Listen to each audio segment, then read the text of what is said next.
Very good evening. Today we will be reading chapter 5 from the essays on the Gita called Kurukshetra. The um, title is very important, and of course, it's interesting that Sri Aurobindo um, writes a full chapter on this, on the theme of Kurukshetra, of war, of battle. And as we read, we will understand why he does that and the importance of the battle in not only in the Gita but also in our lives. Before we can proceed, following in the large steps of the teacher of the Gita, to watch his tracing of the triune path of man, the path which is that of his selves to the highest, and into the being of that which is the supreme object of all action, love and knowledge, we must consider once more the situation from which the Gita arises, but now in its largest bearings as a type of human life and even of all world existence.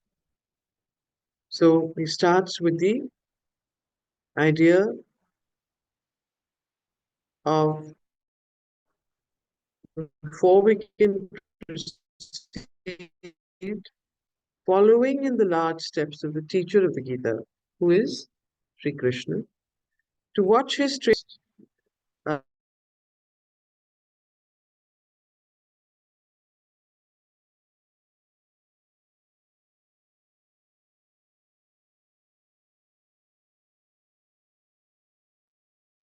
Can others hear Amita? Amita, you're on No. freeze. We can't hear you even. But this time, if you drop off, you leave. Don't stop the meeting. Otherwise, all of us will drop off.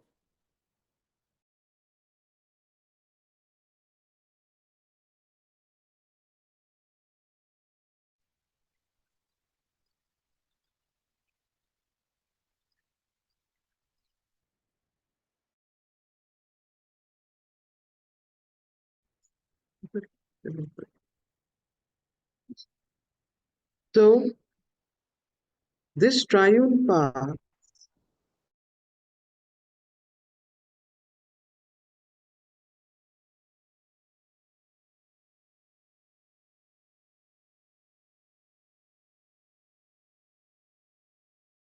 the being of that which is the supreme object of all action, love, and knowledge, we must consider once more the situation from which the Gita arises, but now in its largest bearings as a type of human life and even of all world existence. For although Arjuna is himself concerned only with his own situation, his inner struggle, and the law of action he must follow, yet, as we have seen, the particular question he raises, in the manner in which he raises it, does really bring up the whole question of human life and action, what the world is and why it is, and how possibly, it being what it is, life here in the world can be reconciled with life in the spirit. And all this deep and difficult matter, the teacher insists on resolving as the very foundation of his command to an action which must proceed from a new poise of being and by the light of a liberating knowledge.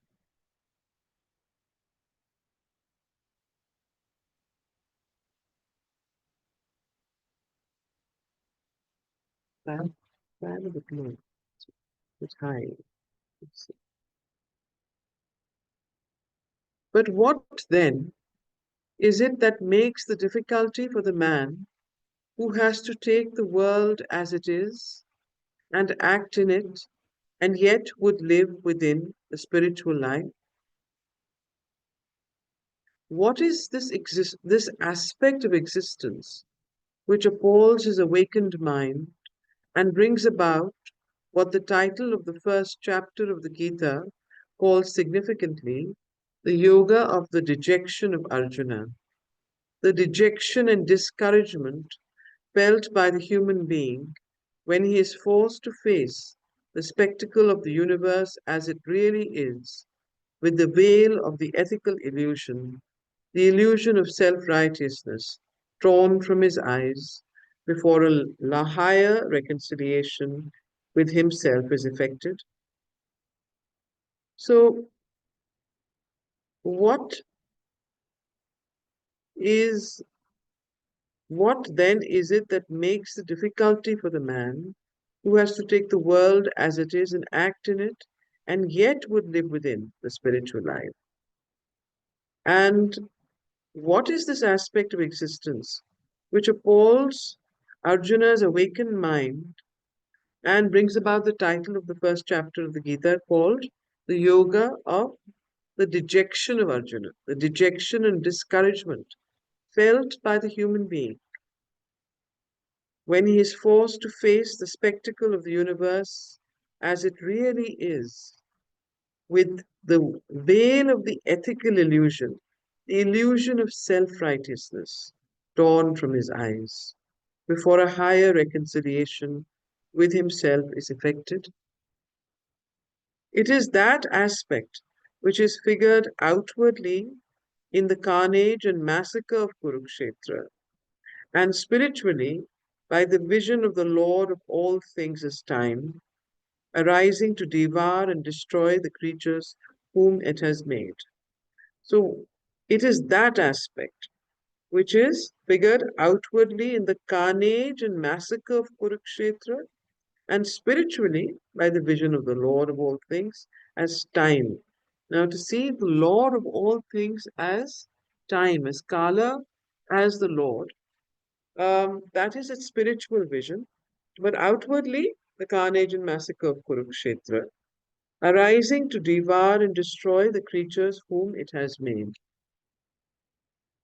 This is the vision of the Lord of all existence as the universal creator, but also the universal destroyer, of whom the ancient scripture can say in a ruthless image, the sages and the heroes are his food, and death is the spice of his banquet. So, this vision of the Lord of all existence as the universal creator, but also the universal destroyer, which the sages say, this, the sages and the heroes are his food, and death is the spice of his banquet. This is a, you know, uh, famous line. So can you imagine this Lord of existence that his food is the sages and the heroes are his food, and death is the spice of his banquet. It is one and the same truth seen first, indirectly and obscurely, in the facts of life, and then directly and clearly in the soul's vision of that which manifests itself in life. So just a minute.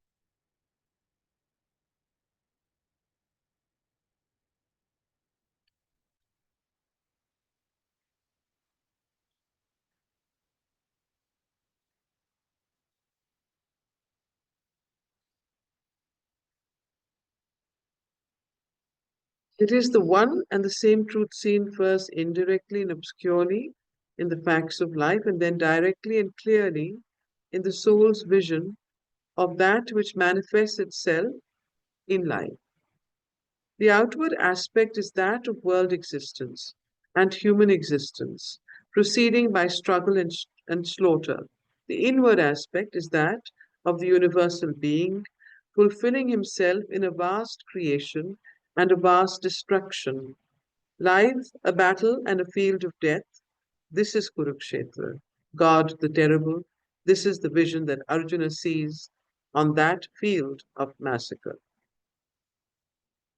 War, said Heraclitus, is the father of all things.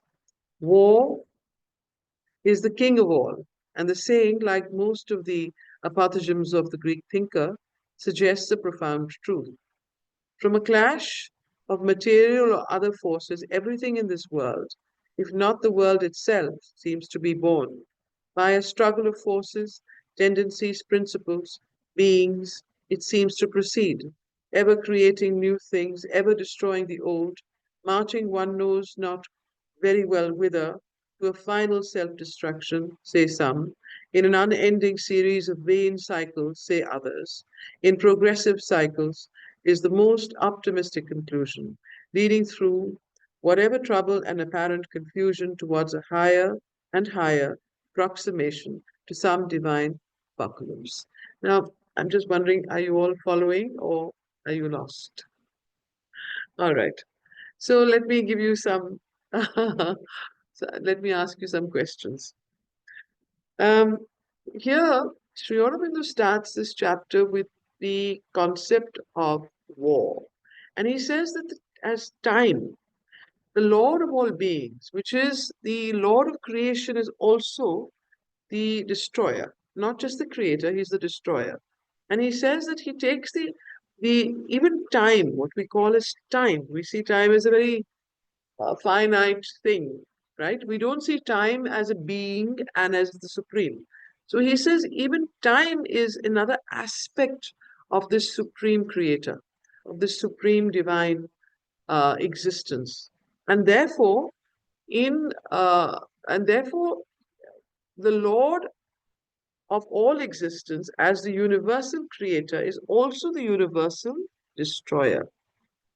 And therefore, the sages and the heroes are his food, and death is the spice of his banquet. Now, does that mean? Can anyone elaborate on this?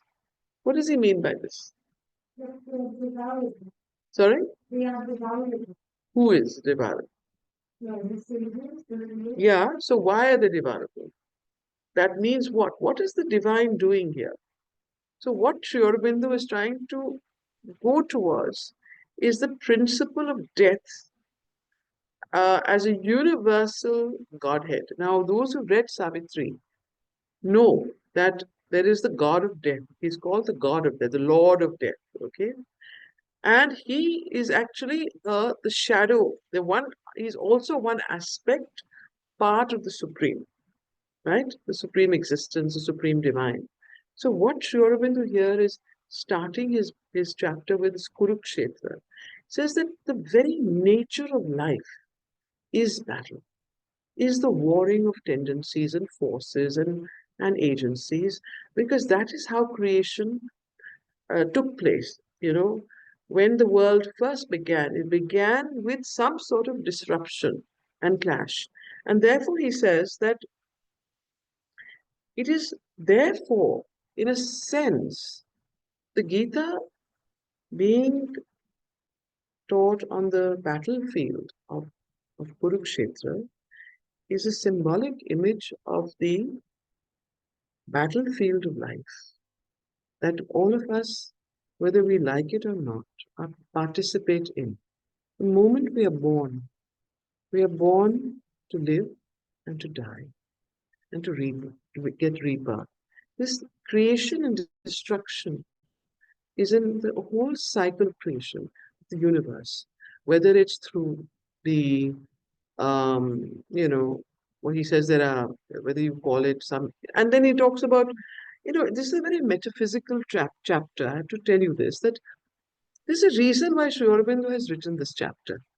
It's not a practical chapter. It's not going to tell you what to do, but it's going to infuse in you certain principles that will be later very useful when we read the shlokas.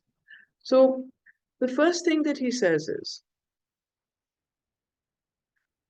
the outward aspect of world existence and human existence proceeds by struggle and slaughter.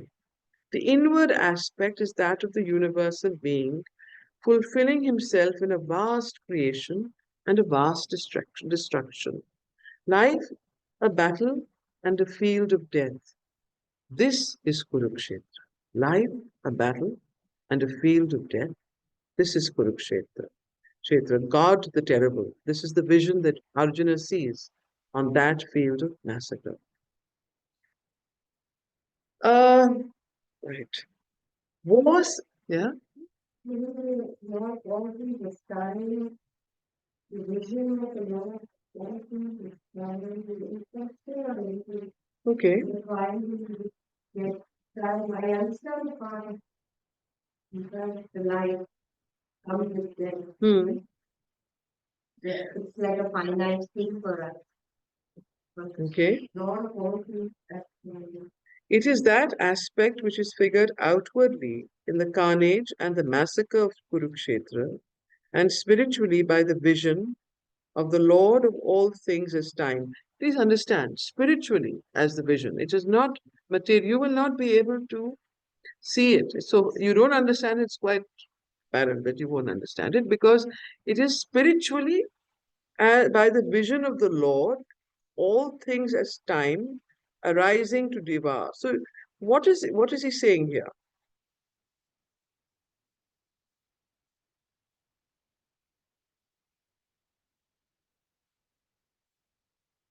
What he's saying here, yes? Anyone would like to? Isn't this actually the vision that the Lord reveals to him after his this thing? He Yes, shows him, and he sees that, the Lord as time and devouring everything. So yeah. when This he is the actually, Vishwarupa, and also the vision is I've already, killed everybody and so on.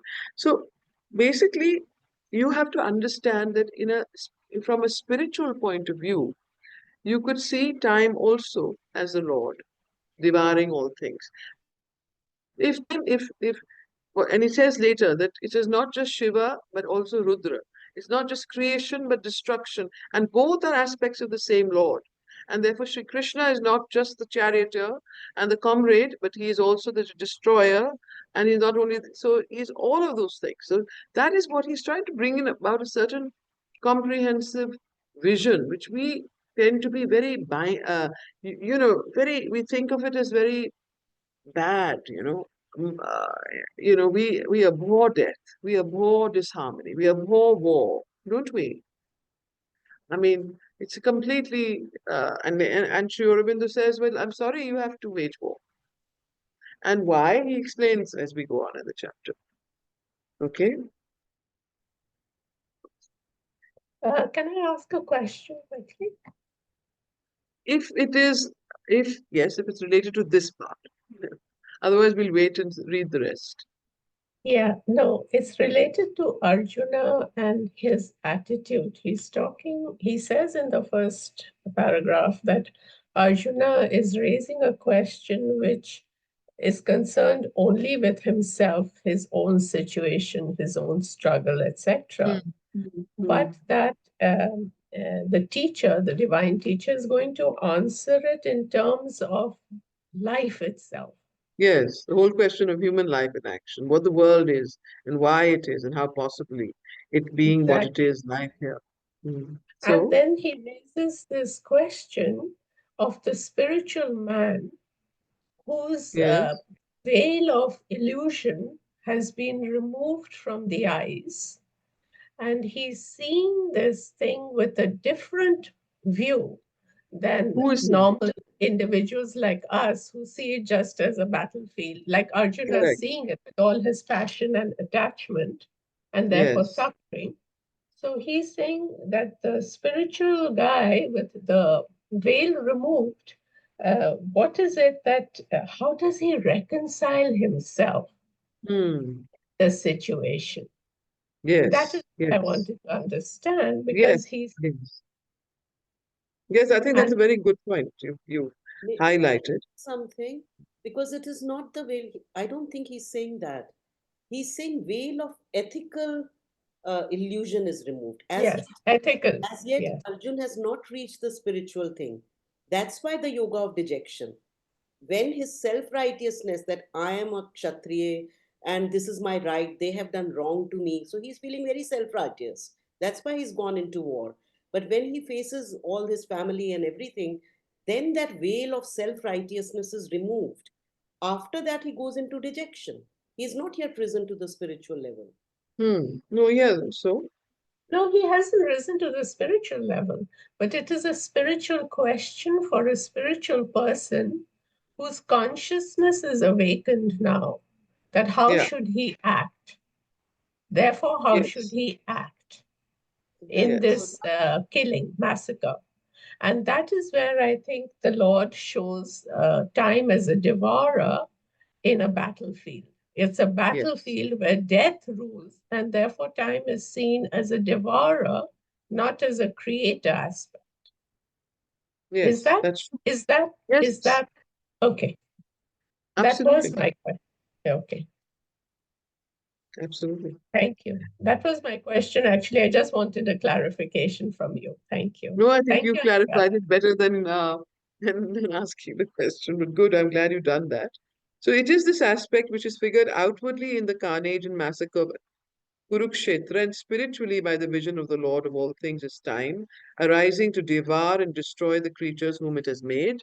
This is the vision of the Lord of all existence as the universal creator, but also the universal destroyer, of whom the ancient scripture can say in a ruthless image, the sages and the heroes are his food, and death is the spice of his banquet. And really, that is what it is. The Kurukshetra, when the war takes place, all the sages and all the heroes die, and it is the time and the devourer aspect of the divine that is has swallowed them up into himself, and the spice and death is the spice of his banquet.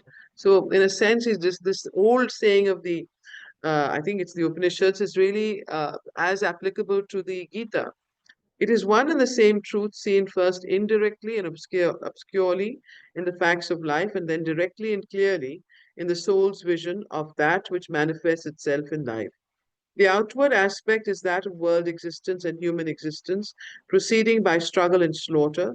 The inward aspect is that of the universal being, fulfilling himself in a vast creation and a vast destruction. Life, a battle and field of death. This is Kurukshetra, God the terrible. This is the vision that Arjuna sees on that field of massacre. War, said Heraclitus, is the father of all things. War is the king of all. Now, why is war?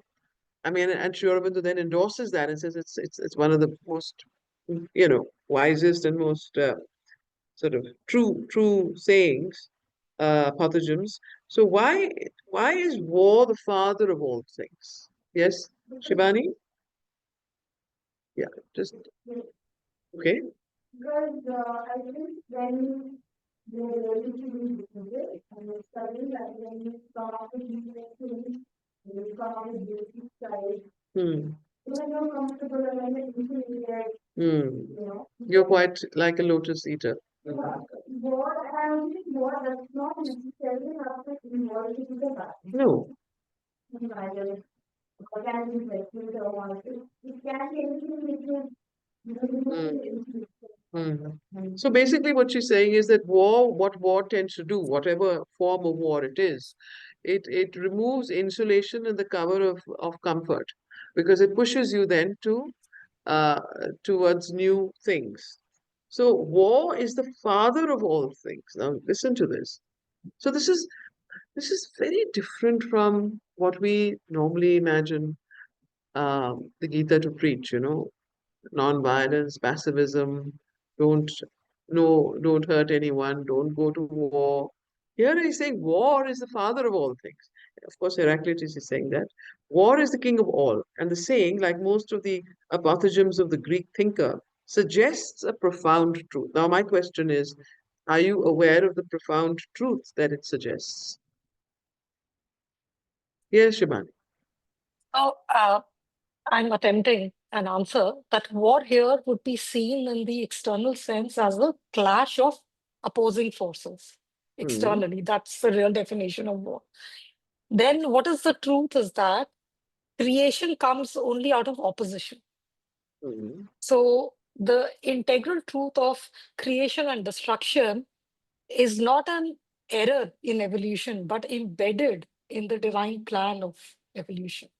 So, Mhm. therefore, the symbolism of war externally, which is only when two external forces come together, Hmm. the evolution, and internally, its creation and destruction, both are the integral truth of the divine. You have to see the divine integrally. Right. That's an interesting. Yes. So is that clearer now? You can have your own, but I think it's important to understand the importance and the significance of the principle of war in evolution. There is a significance that why has why is war a principle in our earthly evolution? And of course, Sri Aurobindo goes on to say that it need not be so forever. But right now, in our present earthly state of evolutionary growth, war is definitely a very important principle that cannot be denied or washed away or brushed off as wrong and immoral and so on and so forth. Because from war, many things arise that push the evolution forward. That's what he's saying. So war is the father of all things. War is the king of all. And the saying, like most of the apothegms of the Greek thinker, suggests a profound truth. From a clash of material or other forces, everything in this world, so material and non-material, if not the world itself seems to be born. So that's very important. From the clash of material or other forces, everything in this world, if not the world itself, seems to be born by a struggle of forces, a struggle of tendencies, a struggle of principles, okay? Struggle of beings, it seems to proceed, ever creating new things. Please note the word creating here. Ever creating new things, ever destroying the old. Marching one knows not very well whither, to a final self destruction, say some, in an unending series of vain cycles, say others, in progressive cycles, is the most optimistic conclusion, leading through whatever trouble and apparent confusion towards a higher and higher approximation to some divine apocalypse.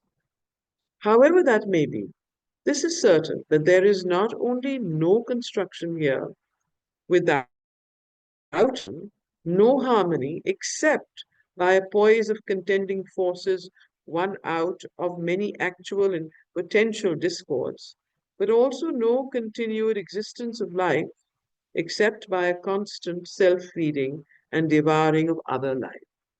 So this is the principle of human or earthly evolution. Yes? Is that true?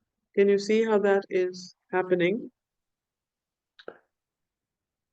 Yes? Yeah, if I Any? could make a comment, I was just thinking this is so appropriate for the world today, where there's Yes. so many forces, conflicting forces, and what it does do is it drives everybody to self-improvement ultimately. I mean, it doesn't look like it in the short term, perhaps, but technologically, um, which we have to use all of the resources that are available to us to invent stuff. That's basically what people do in war is they invent equipment and stuff to hopefully better the whoever's opposing them.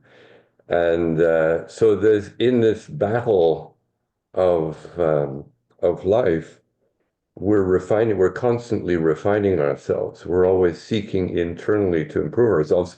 And death is the backdrop behind all of this. So there's an absolute earnestness to it, which we don't have when we're all comfortable and life is good and everything is easy. So Yes. yeah, and I was thinking about the sages and the heroes being the food for the divine.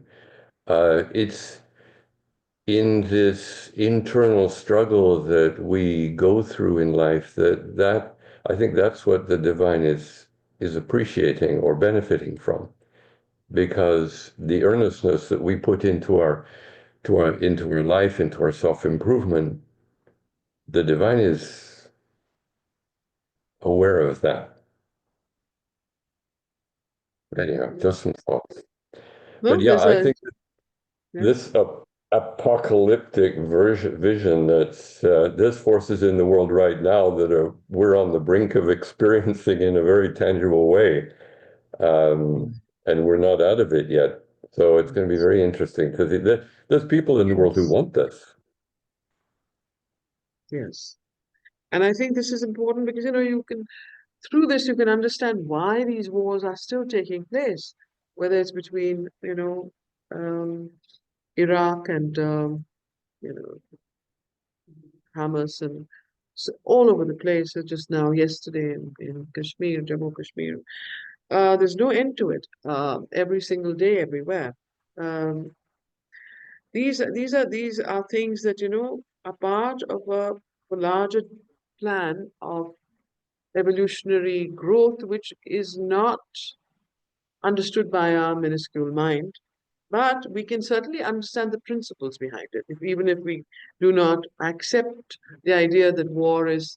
I mean, we all know that war is something that only causes a lot of destruction. But we also can see through the Gita that the war has a creative aspect in that it propels and impels us to move forward beyond ourselves.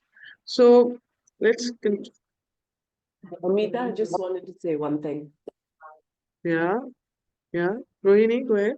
I was just reminded by two things that the mother has said, which really fits in with this, where she sort of talks about the crushing circumstances that Earth might need to go through if we don't collaborate and we don't help. One of her New Year messages where she had asked very specifically.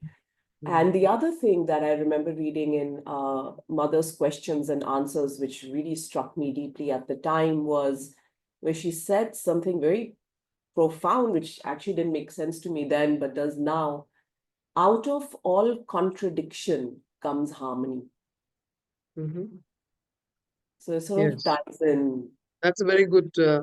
That's nice. That's a very good, important quotation, which absolutely fits in with this.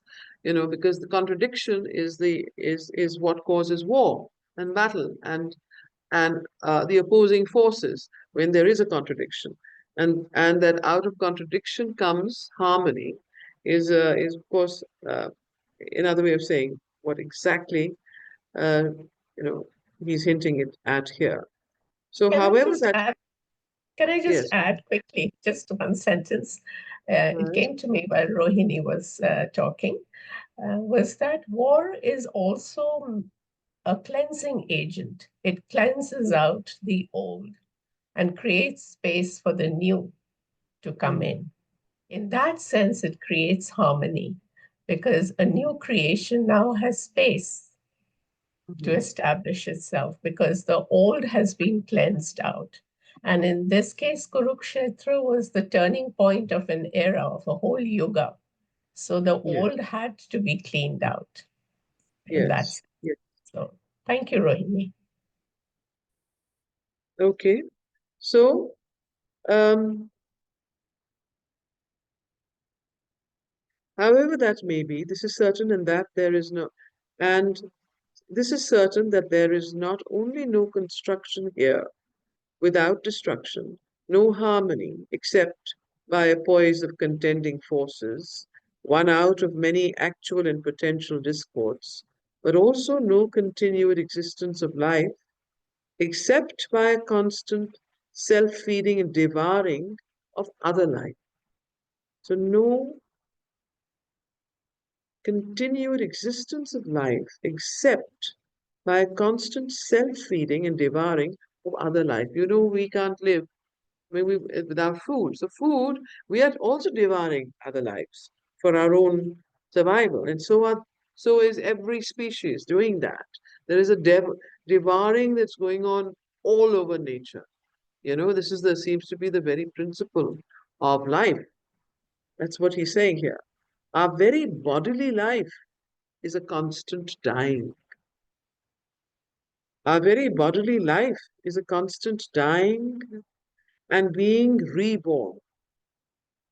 The body itself, a beleaguered city, was attacked by assailing, protected by defending forces, whose business is to devour each other.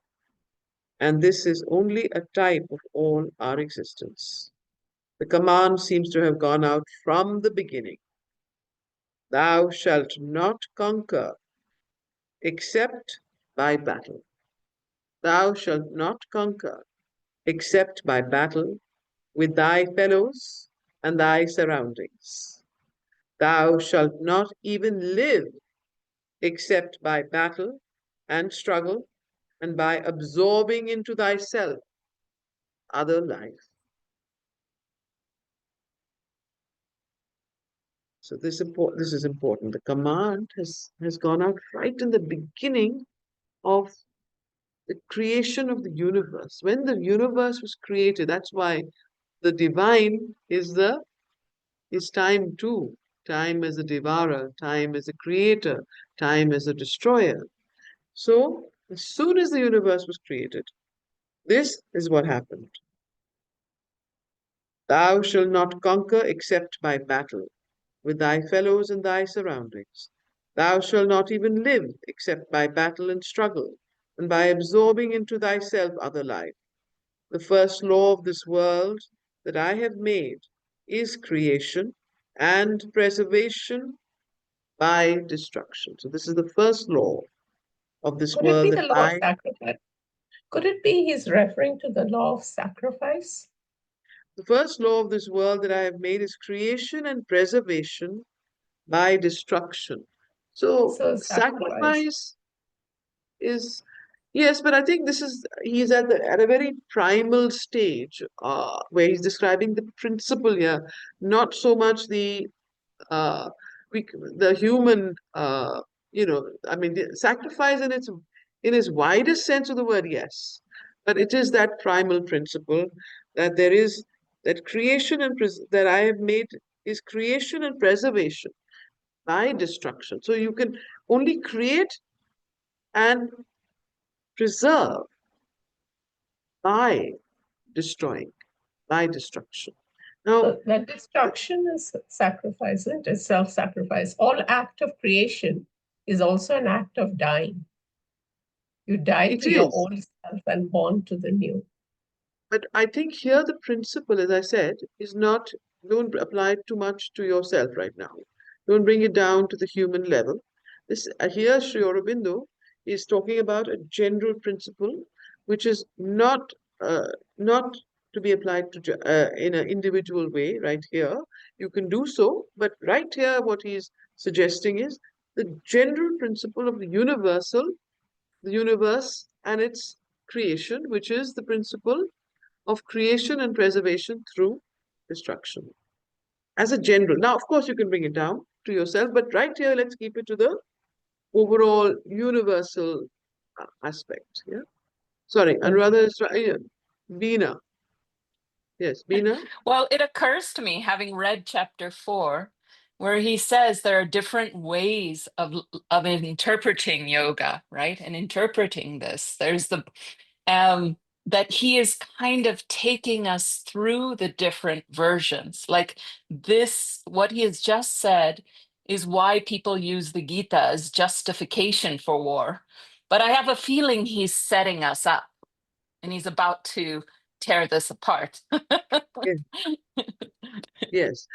While he's definitely setting us up and he is about to tear it apart, on the other hand, that what he's saying here is also has a truth in it that the creation, destruction are principles of human existence, which definitely govern the universe.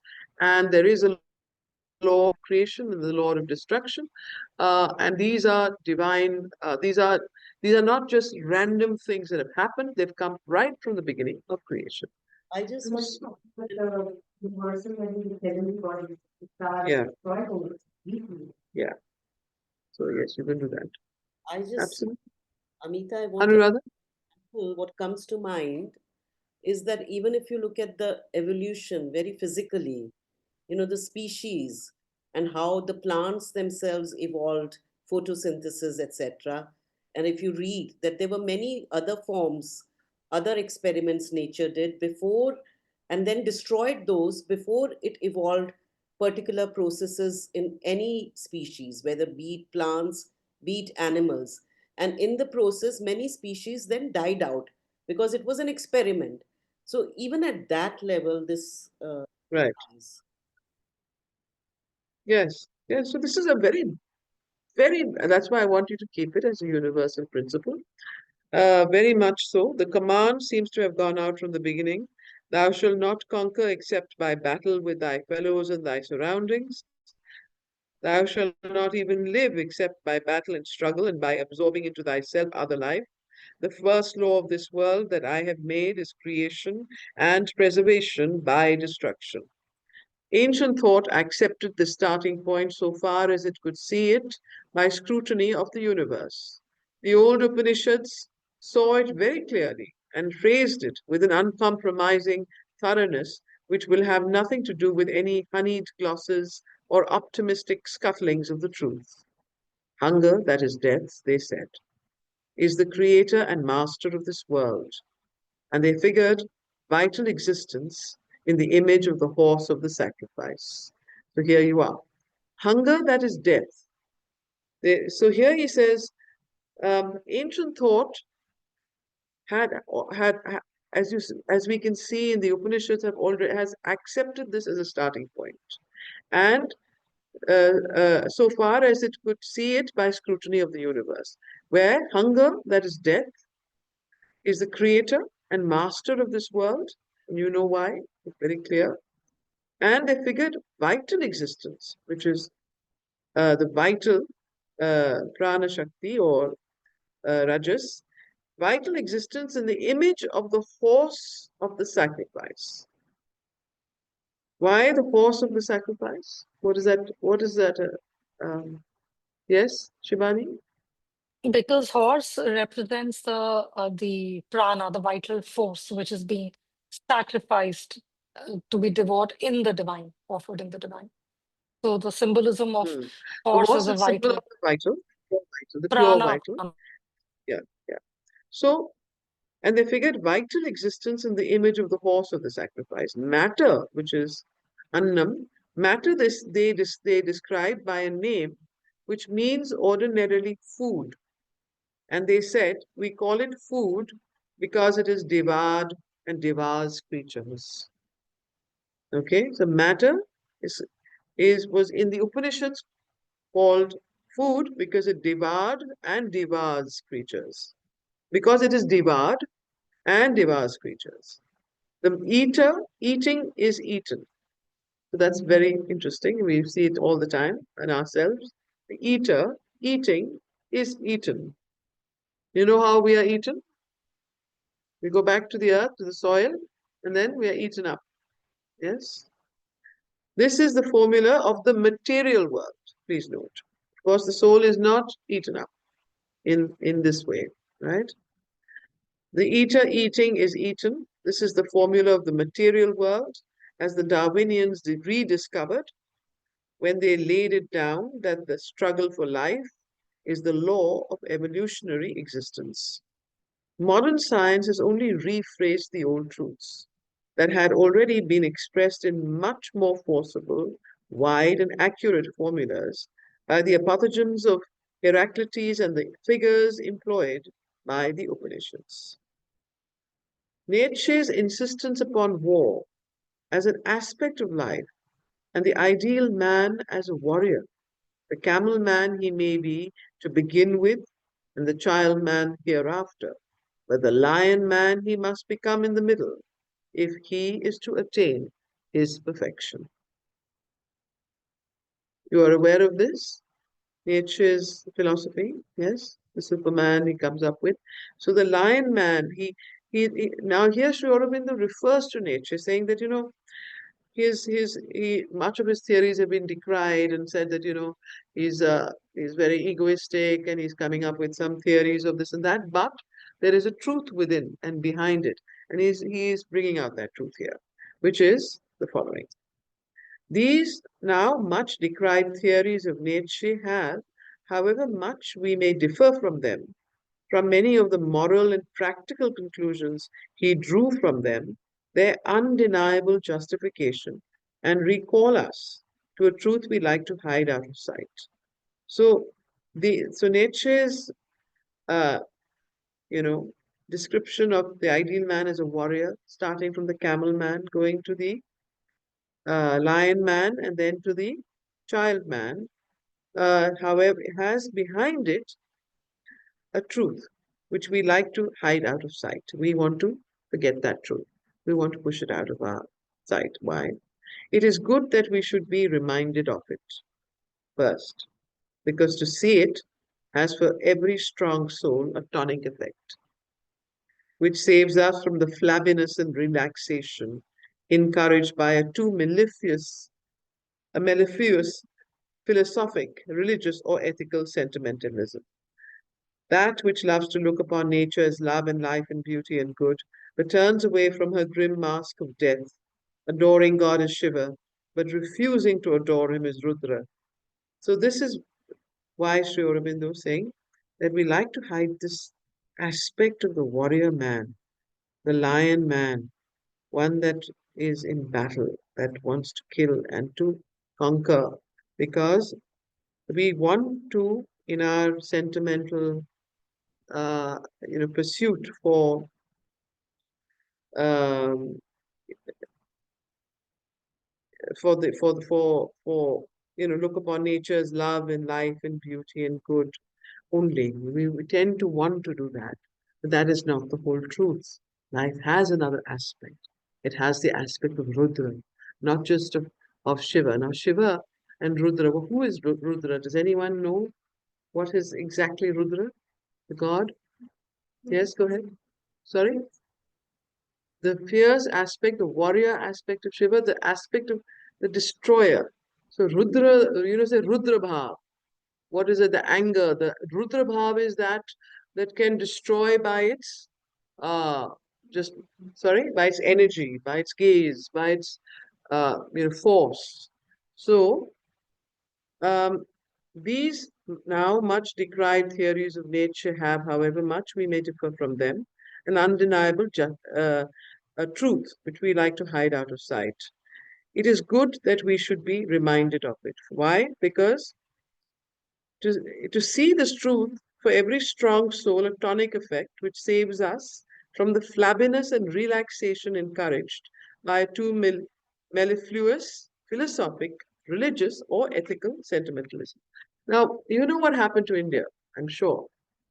What happened to India? The tamas and the comfort of India had become so great at one time, and it had become so self what should I say, so complacent, that you had the invasion of the Huns and the Mughals and the whole, you know 300 years after that. So the whole civilization would have died had this not happened. Does that occur to you? All right. What about the other places? Other. Can you anyone else give another example? Purnima, you're trying to say something? Oh, okay. Yeah, Greece. Yes, Greece. Yes, Rome. So these are civilizations. Some of them have survived, some of them have not. What about Egyptian? Yes. The Mayans, yes, yes. So like the Indian civilization has survived because of this terrible onslaught of destruction and battle and gore, You know how much what happened here. Some of them have not survived. Some of them have died because they had become too weak to uh, to to to to take the onslaught and still survive. Some of them have dissolved and permeated into the cultures of other nations and other civilizations. So all of this has happened, but here it is very important, therefore, that it saves us from the flabbiness and relaxation encouraged by a too mellifluous philosophic religious or ethical sentimentalism, that which loves to look upon nature as love and life and beauty and good, but turns away from her grim mask of death, adoring God as Shiva, but choosing to adore him as Rudra. Secondly, because unless we have the honesty and the courage to look existence straight in the face, we shall never arrive at any effective solution of its discords and oppositions. We must first see what life and the world are. Afterwards, we can all the better set about finding the right way to transform them into what they should be. Now, this is again, here Sri Aurobindo is leading us. This is what it is. Let us see without blinkers and tinted glasses, yes, rose tinted glasses, the reality of the beastly life that, is the earthly existence. However, it should not. It doesn't mean that that is all, but it will help us then. As he says, we must first see what life and the world are. Afterwards, we can all the better set about finding the right way to transform this life and world into what they should be.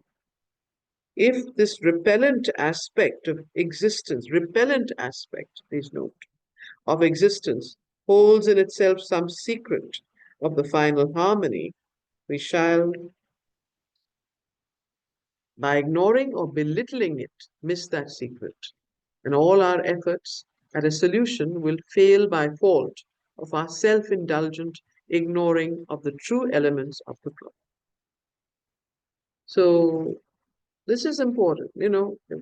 I'm sure a lot of us, especially with what has gone on with the Iraq war and, no, sorry, with the Israel war and Hamas, have thought about why is this happening? What are the deeper elements? What are the deeper principles behind it? Um, and some of us have some intuition of what it could be, some of us don't. But you see, we cannot ignore this because if we ignore this aspect, we will ourselves be, um, devoured. So we have to protect this element of protection of the army of nations want of weaponization. Why is all that happening? There's a whole theory that because of the nuclear weaponization that has taken place, it stops nuclear war. Perhaps it does, but this is this is a reality which Sri Aurobindo keeps pointing out, and that is why the Gita, when Sri Krishna uh, the Gita is set out in the battlefield of Kurukshetra and not in a temple or in a ashram.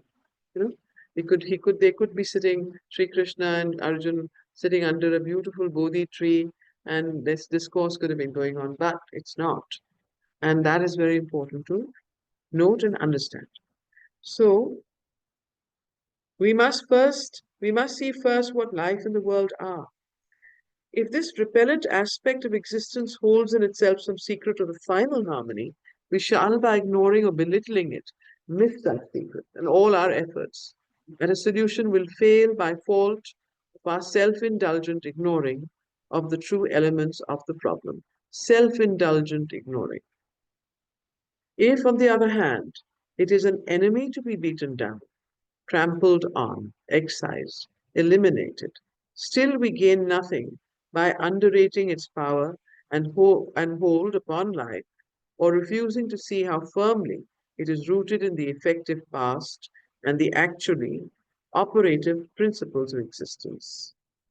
War and destruction are not only a universal principle of our life, so war and destruction are not only a universal principle of our life here in its purely material aspects, but also of our mental and moral existence.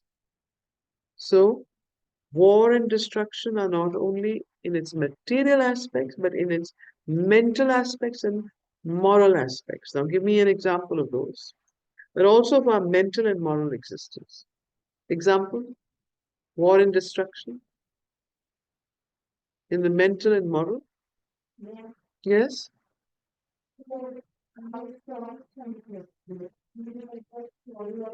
Krishna, his mother and the um basically government celebrated children.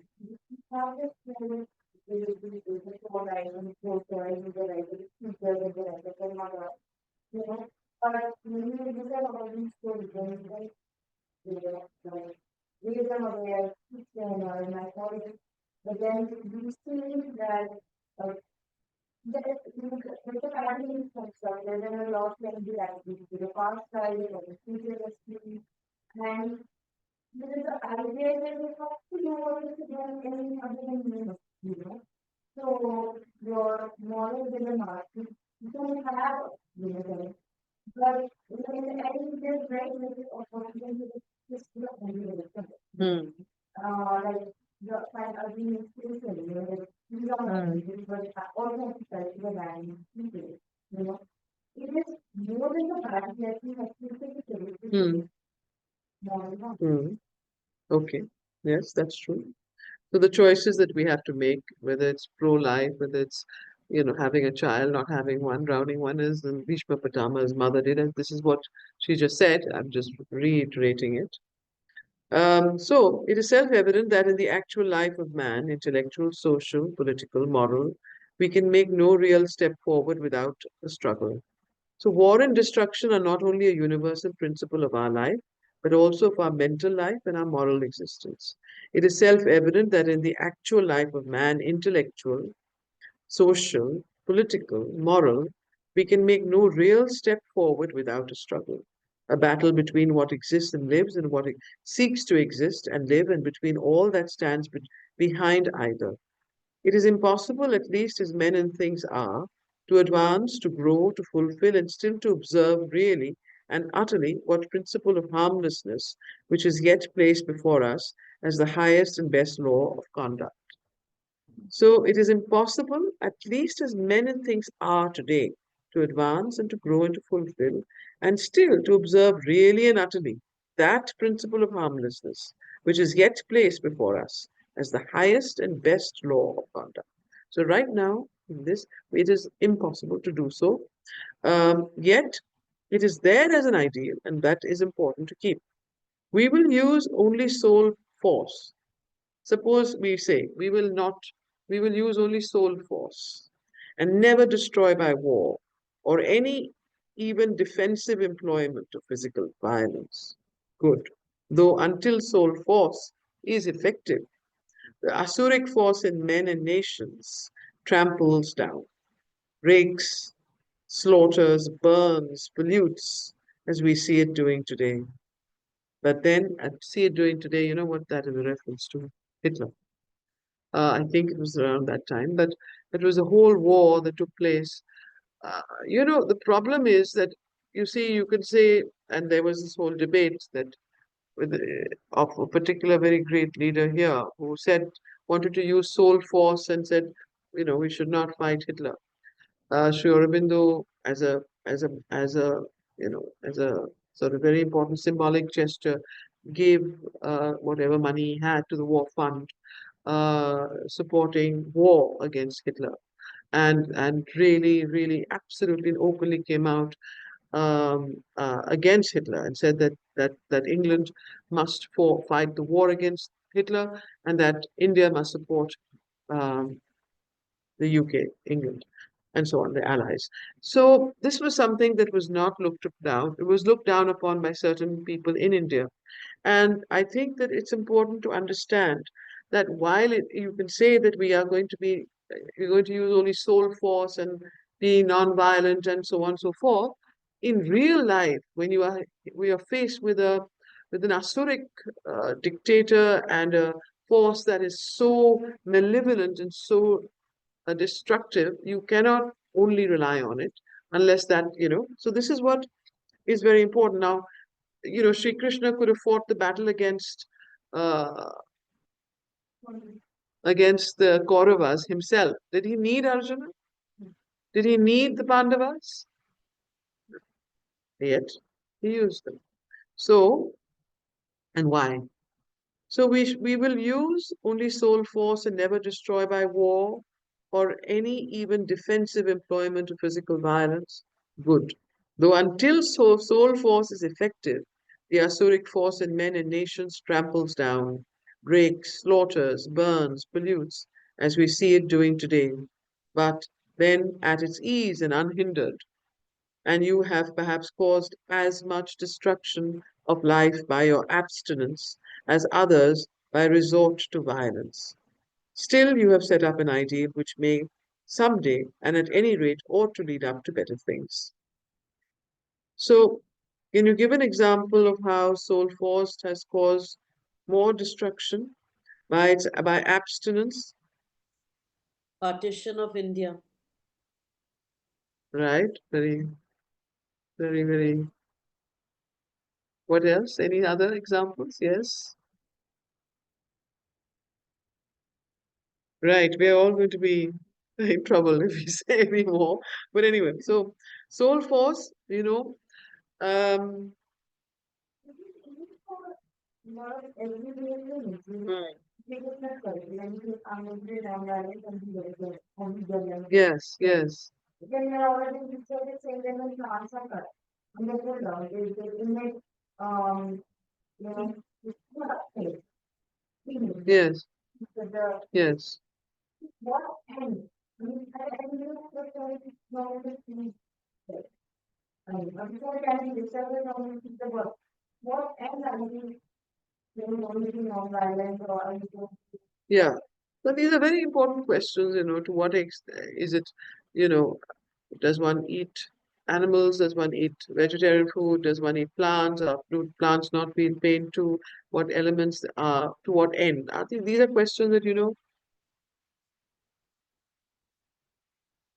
yeah. so and the law and the every day choices, both the red and black. Yeah. So, so these are questions and these are answers that each one has to find for themselves. Depends on the evolution of one's soul, depends upon how much it hurts you and how much you are sensitive and how much you want to make those changes. And it's normally happens, should happen organically and not in a moral sense. But certainly, I mean, as more and more, you begin to, you can feel, you make your own choices, I won't say more. So, um, only those who have used it with eyes open know how much more terrible and destructive it is than the sword and the cannon. And only those who do not limit their view to the act and its immediate results can see how tremendous are its after effects, how much is eventually destroyed, and with that much all the life that had depended on it and fed upon it. Evil cannot perish without the destruction of much that lives by the evil. And it is no less destruction even if we personally are saved the pain of a sensational act of violence.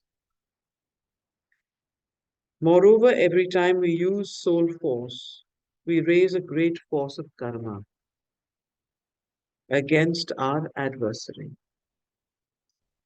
the after movements of which we have no power to control.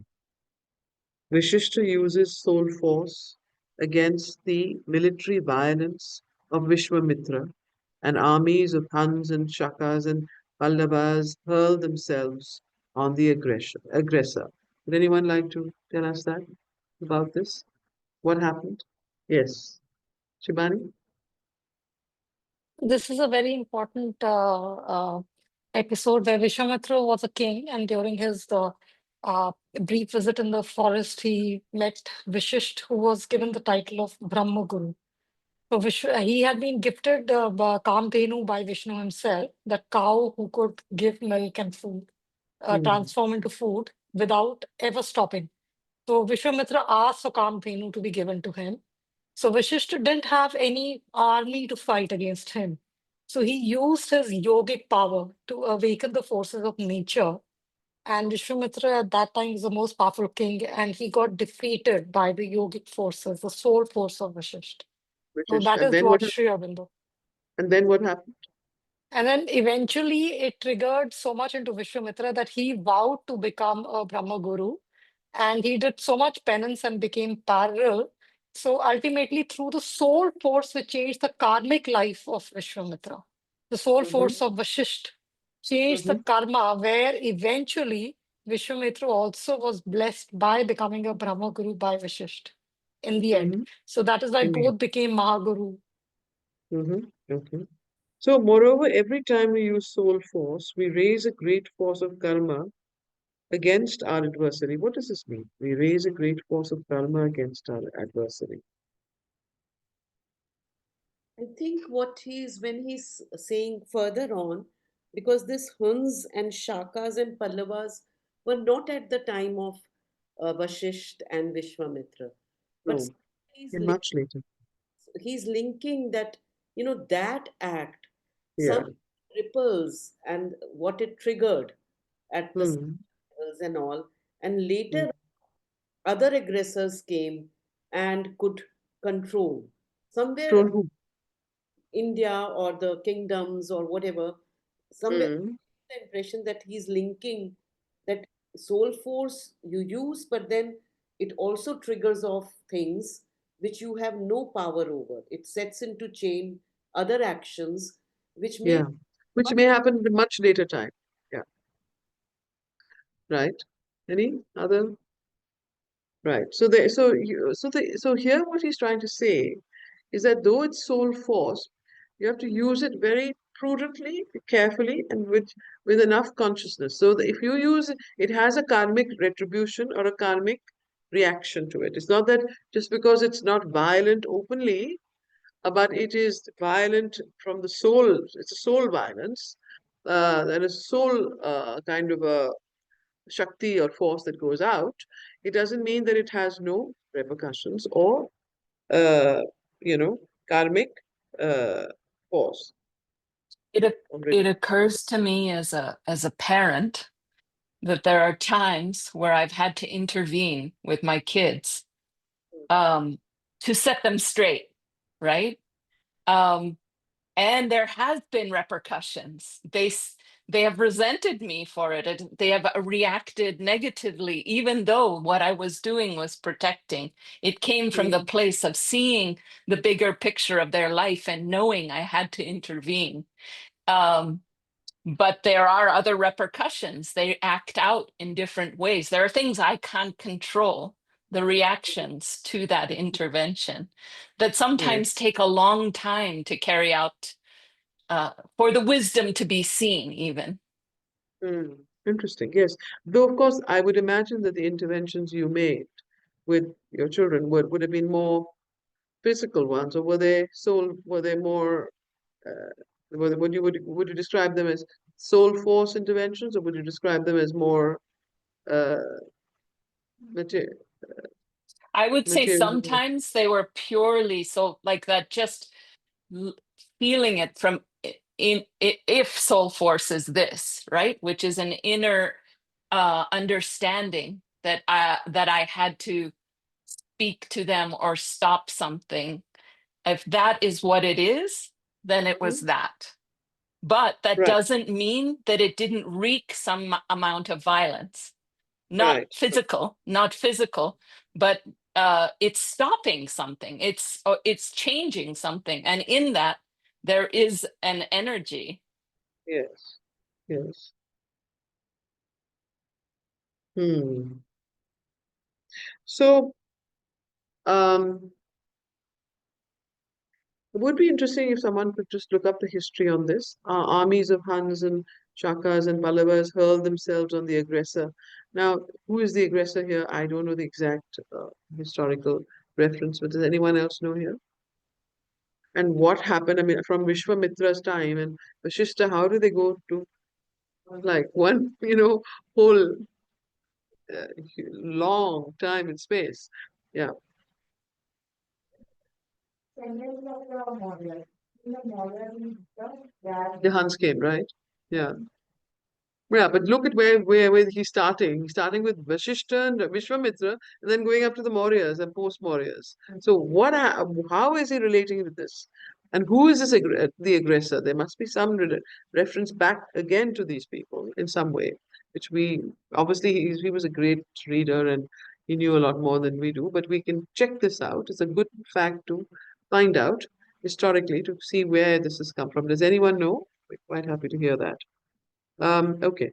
So, the very questions and passivity of the spiritual man under violence and aggression awakens the tremendous forces of the world to a retributive action. The very questions and passivity of the spiritual man under violence and aggression awakens the tremendous forces of the world to a retributive action. And it may even be more merciful to stay in their path, though by force, those who represent evil, than to allow them to trample on until they call down on themselves a worse destruction than we would ever think of inflicting. Is that clear? No?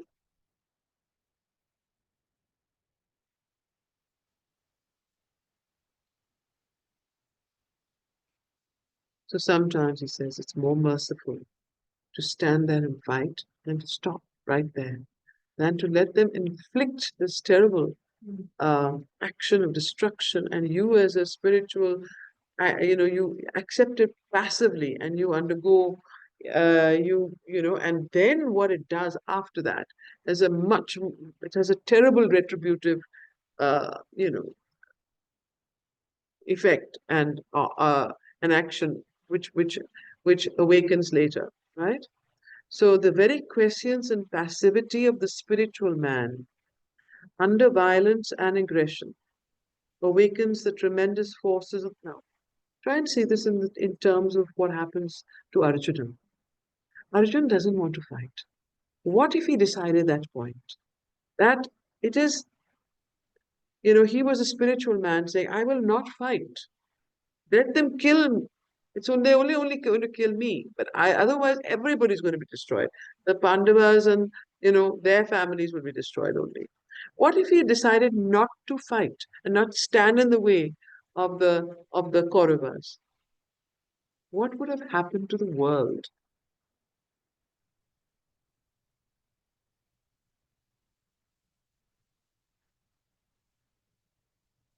What happened when we decided not to fight and gave away a portion of our country? The effects of that are still going on today. What do you mean? You fight for the country, you fight for your livelihood, you fight for this. Why? Give it up, it's not worth it. But what are the larger implications? These are the questions that Sri Aurobindo is raising here. And these are the questions that Sri Krishna is asking Arjuna. That what happens and what would happen if Arjuna had not fought in the Battle of Kurukshetra? Do you have any idea? It is mentioned somewhere. What happened? What would have happened? He says it. Does anyone know what he says? That if this had not happened, this would be what would happen to humanity. It would have fallen back into evolution. It would have taken the backward steps. There would have been a kind of a degradation of values and of life and of everything, every principle of progress. There would have been a retardation so bad, similar if Hitler had not been stopped. Do you know what would have happened if Hitler had not been stopped? And he had continued, he was not going to stop with the Jews. He was coming down. He was coming right up here. He came right up to Burma. And where would he have come next? Sri Aurobindo has mentioned he would have come straight into India. And his plan was domination of the earth, domination of all nations. What would have happened to civilization if somebody had not decided to fight him? And it was Churchill who had taken up that and said, okay, and of course, America. So what we're trying to say here, that's why I said this is a very metaphysical chapter. I didn't want to go into all this. I was going to happily read it, but now that you're pushing me to talk about these things, these are the things that these are the things that are lying behind the lines. And there are many, many other implications. So the very questions and sorry, yes. I have a question, but the invocation of Hitler is used so much. It's in almost every news article now as a justification for something. I know that this is part of this whole study, but that that that question The of what? when it Sorry, is I didn't uh, hear that first word. The invocation, invocation of Hitler, of right? his actions, is often used in today's world, right? In many news articles, they'll compare somebody to Hitler. Oh, other people, And Hitler. That will yeah, I'm yeah, not yeah, going. No, no, just yeah. confine yourself to Hitler and what he's done, not compare other people to Hitler. I mean, that is something that, people can write about. But here the question is, what did Hitler do? And what were the repercussions of Hitler's action? And what would have happened had nobody stopped him? This is the question I'm asking. Mm. Yeah, I think the point Bina might be making is that people very trivially today call people Hitler and Oh, I use see. it as a justification to do whatever they want to do without the Ah, vision of right. saying, Yeah. there are a lot of destruction, so to say, that can happen without a higher vision behind it. We don't Yeah. know, frankly. Sure. But it's just Yeah, for any. ambiguity. Yeah, yeah. Perhaps, yes. But I mean, these are things that we're not concerned with right here. Here we're concerned with the idea that the passivity of the spiritual man under violence and aggression, when there is violence and aggression against you, what is your action? Do you step out and say, kill me? I am now going to lie down and you can mash me up and marinate me in as many pieces as you want? Or do you fight? That is the question. So it is not Uh, enough that Amita, sorry to interrupt you. But he says here that the passivity of the spiritual man yes. awakens tremendous forces of the world to retributive action. Yes, In yes. other words, if you cause aggression against a spiritual man, then you will suffer uh, from terrible forces. And the spiritual man will not, but you will, the person who has conducted that terrible aggression, will suffer the consequences of his action. And I just Hmm. wanted to give an example here from something I'd read long ago. This was in Japan. There was a spiritual movement by the But Daishonin, and now, okay, go ahead. he was sent into exile because of his spiritual belief and told to be beheaded. So, but he was not beheaded, but he was put into exile. And as a result of, he kept quiet throughout the whole thing. He did not resist the soldiers as they came and took him for beheading and execution. He did not. He just went with them. And just as they were about to execute him, there was a huge fireball that fell from the sky, and the soldiers fled, knowing that they had invoked some, great spiritual power. And then a couple of years later, Japan was completely conquered by the Mongols, and they suffered a great defeat. So it is Mhm. seen as the cause and effect of something that was done to a spiritual man, and who quietly went with them, but it awakened those retributive forces which later destroyed the country. Right. So let's read this and see what it means again. Let me read this line again. The very questions and passivity of the spiritual man under violence and aggression awakens the tremendous forces of the world to a retributive action. Semicolon. And it may even be more merciful to stay in their paths, though by force, those who represent evil, than to allow them to trample on until they call down on themselves a worse destruction than we would ever think of inflicting. So the idea here is that like if one does not sometimes, uh, what Sri Aurobindo is saying, that sometimes it is more merciful to stop that assault on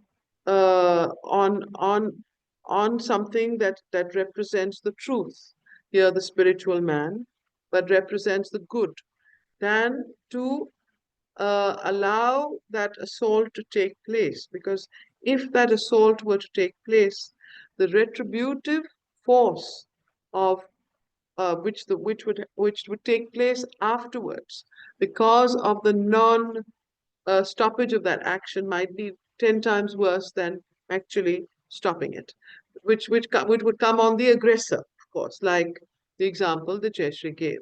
So here the point is, and let's continue to read this, it is not enough that our own hands should remain clean and our souls unstained for the law of strife and destruction to die out of the world. It is not enough that our own hands should remain clean and our souls unstained for the law of strife and destruction to die out of the world. That which is its root must first disappear out of humanity. Much less will mere immobility and inertia, unwilling to use or incapable of using any kind of resistance to evil, abrogate the law. Inertia, tamas, indeed, injures much more than can the rajasic principle of strife, which at least creates more than it destroys. Are you familiar? Do you know there is subtlety here? He goes on to say. So I'm going to ask you to meditate on this, contemplate on these lines. Extremely important and often missed. So it is not enough that our own hands should remain clean and our souls unstained, for the law of strife and destruction to die out of the world. It won't. That which is its root must first disappear out of humanity. And immobility and inertia and unwillingness to use or incapable of using any kind of resistance to evil abrogate the law. Inertia, tamas, indeed injures much more than can the rajasic principle of strife, which at least creates more than it destroys. Therefore, so far as the problem of the individual's action goes, his abstention from strife and its inevitable concomitant destruction in their more gross and physical form may help his own moral being, that it leaves the slayer of creatures unabolished. Do you know what he's saying here?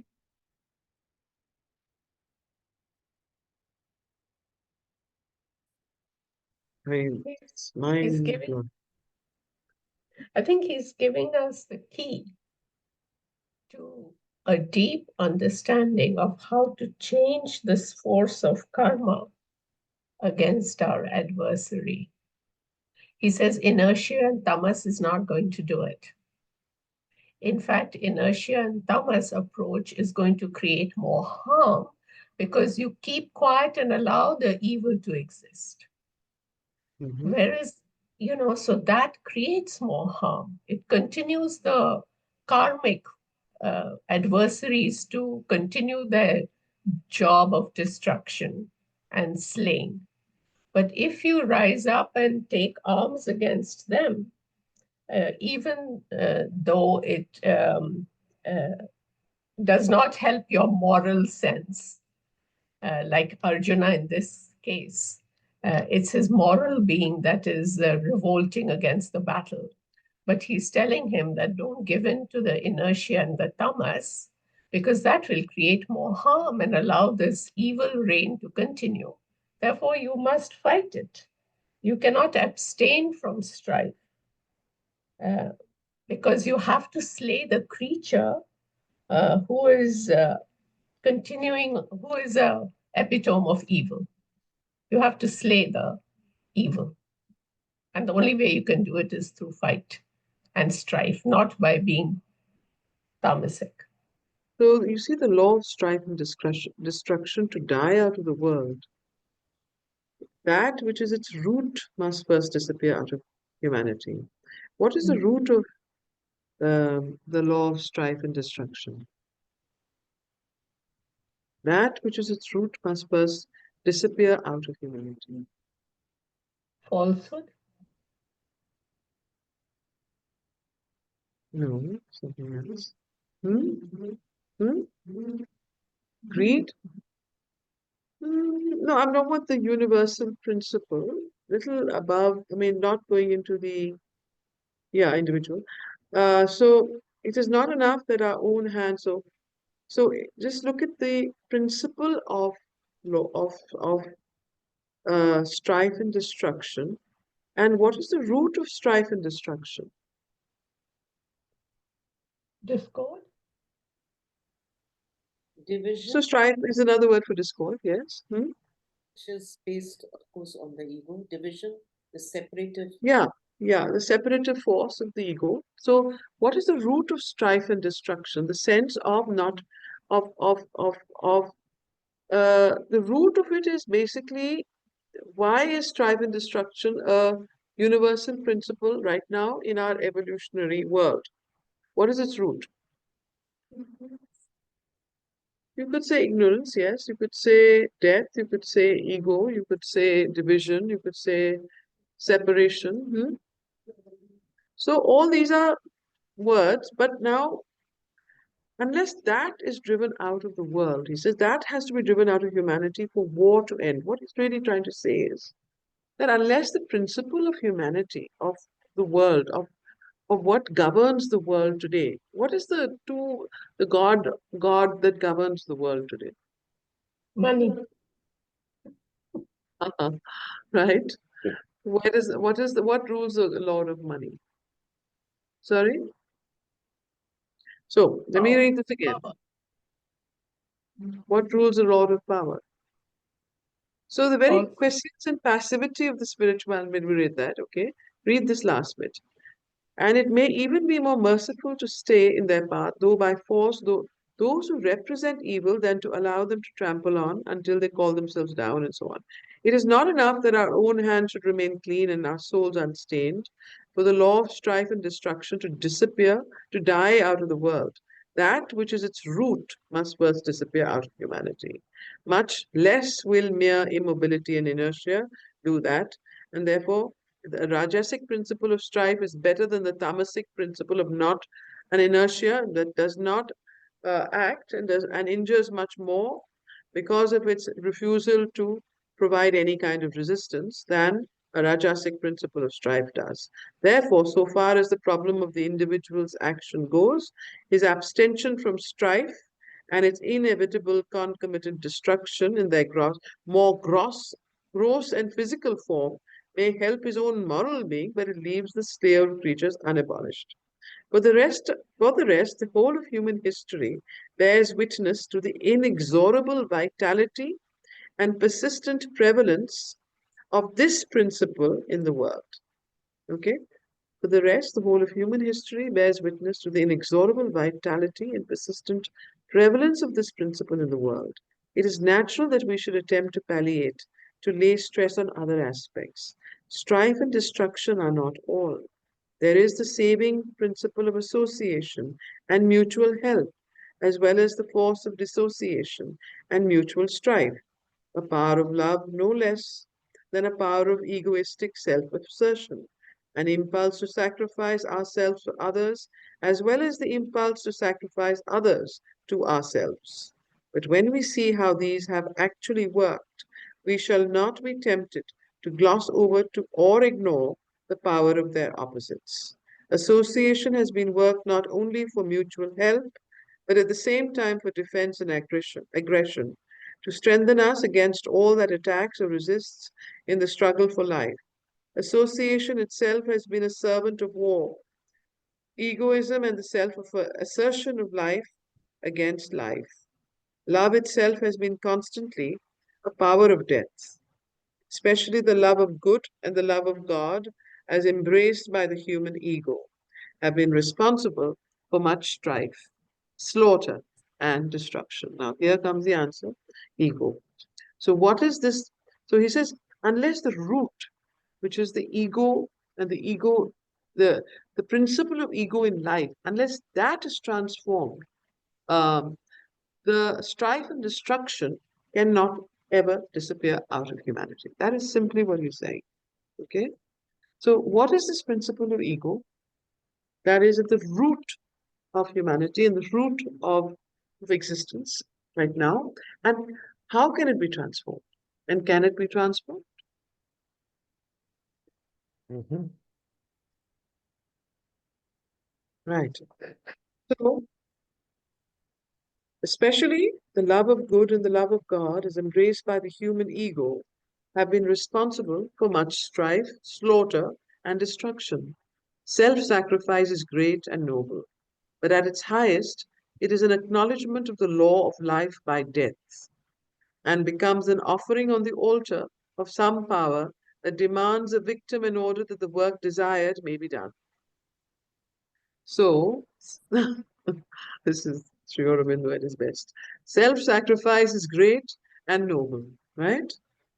But at its highest, it is an acknowledgement of the law of life by death and becomes an offering on the altar of some power that demands a victim in order that the work desired may be done.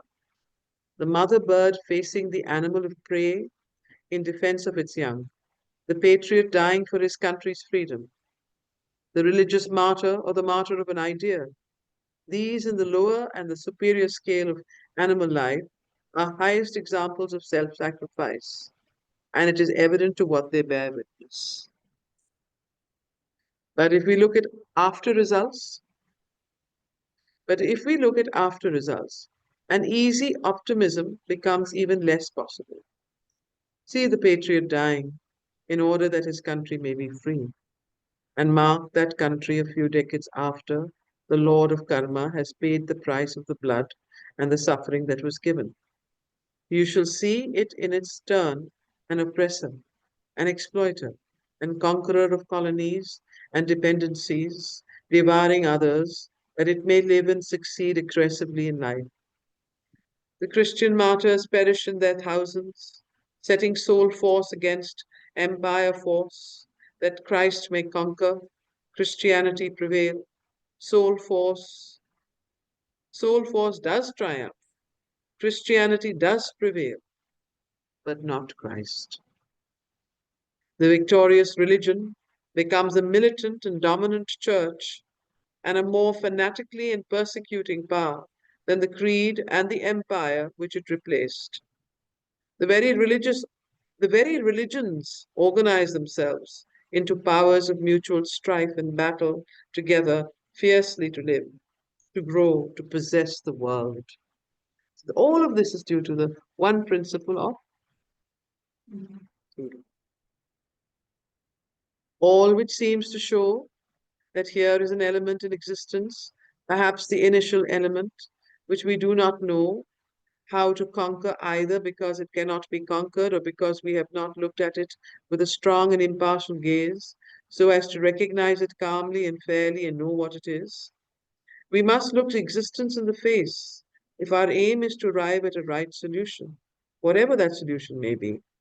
So, all of which seems to show that here is an element in existence, perhaps the initial element, which we do not know how to conquer, either because it cannot be conquered or because we have not looked at it with a strong and impartial gaze, so as to recognize it calmly and fairly and know what it is. We must look existence in the face if our aim is to arrive at a right solution, whatever that solution may be. And to look existence in the face is to look God in the face. For the two, God and existence, cannot be separated, nor the responsibility for the laws of world existence be shifted away from Him who created them or from that which constituted it. Yet here too we love to palliate and equivocate.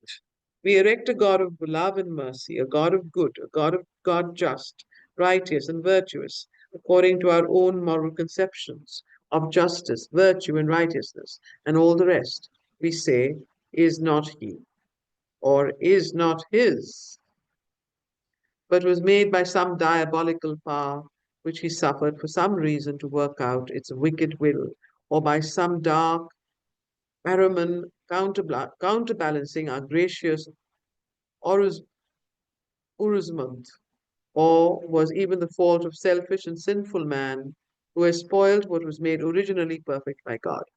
Okay, so it's quite clear, right? You know what these this is a reference to uh, Ahriman is, is a reference to the Zoroastrian, force of evil and so on. And Uruzmud is the Zoroastrian spirit of good. So he refers to these to explain his idea that, we create a God of love and mercy, a God of good, a God just, righteous, and virtuous according to our own moral conceptions and all the rest. And say that all the rest except this God of love and mercy and good and just and righteousness, all the rest is not him. So what do? You separate. You say, this is not God. This is not him. This is something else. So you again the principle of ego, the principle of separation. In essence, what is ego? It's the opposite of oneness. It's a principle of separative divisiveness in creation. I'm talking about ego in the larger world, not human ego. Okay? So there is a principle of ego in creation, and that is what is causing this problem. And that is what Sri Aurobindo says needs to change and transform. Once that principle changes, it can change in oneself. You can do it through yoga, through a process. And for the whole world to change, it will take time. So the whole world will have to do a yoga for that, consciously or unconsciously. So, as if man had created the law of death and devouring in the animal world, or that tremendous force process by which nature creates, indeed, and preserves, but in the same step and by the same inextricable action slays and destroys. It is only a few religions which have had the courage to say, without any reserve, like the Indian, that this enigmatic world power is one deity, one trinity, to lift up the image of the force that acts in the world in the figure not only of the beneficent Durga, but of the terrible Kali in her blood-stained dance of destruction, and to say, this too is the mother, this also know to be God, this too, if thou hast the strength, adore. And it is significant that the religion which has had this unflinching honesty and tremendous courage has succeeded in creating a profound and widespread spirituality, such as no other can parallel. For truth is the foundation of real spirituality, and courage is its soul. Tasyai Satyam Ayat Nam. So, it's quite clear. What is he saying here? Mhm. Clear or not clear? He's saying Yeah, go ahead. God is like one with both the Who's aspects. speaking? I'm sorry. I'm sorry, I switched off my Hmm. camera. So God is one. The what we call evil and what we call good, all are aspects of the divine. All all are there for a purpose, and that is it. So what he's also saying is that the greatest spiritual religion, spirituality is the birthplace of spirituality is India, and it is no coincidence that it is an Indian religion that the trinity of, the creator, destroyer, and the idea of Durga and the terrible Kali that slays is both a form of God um, that is revered and accepted. Unlike the God of mercy and the God of love and the God of so and so, while those that then, you know, says that this is God and this is not God. Okay. All this is not to say that strife and destruction are the alpha and omega of existence. Now, he comes back to his usual reconciliation. All this is not to say that strife and destruction are the alpha and omega of existence, that harmony is not greater than war, love more the manifest divine than death, or that we must not move towards a replacement of physical force by soul force, of war by peace, of strife by union, of devouring by love, of egoism by universality, of death by immortal life. God is not only the destroyer, but the friend of creatures, not only the cosmic trinity, but the transcendent. The terrible Kali is also the loving and beneficent mother. The Lord of Kurukshetra is the divine comrade and charioteer, the attractor of beings, incarnate Krishna. And whithersoever he is driving through all the strife and clash and confusion, to whatever goal or Godhead he may be attracting us. It is no doubt of that, to some transcendence of all these aspects upon which we have been so firmly insisting. But where, how, with what kind of transcendence, under what conditions, this we have to discover, and to discover it, the first necessity is to see the world as it is. So the first thing he says, please see the world as it is. Please remove your rose-tinted glasses. Don't go into the illusion of some, you know, idea of sentimental. Sorry? Yeah. So see the world. The first necessity is to see the world as it is, to observe and value rightly his action as it reveals itself as at the start, and now afterwards. The way and the goal will better reveal themselves. We must acknowledge Kurukshetra. We must acknowledge Kurukshetra. What does he mean by that? We must submit to the law of life by death. So what is Kurukshetra? It is a symbol of the law of life by death. We must acknowledge Kurukshetra, the battlefield.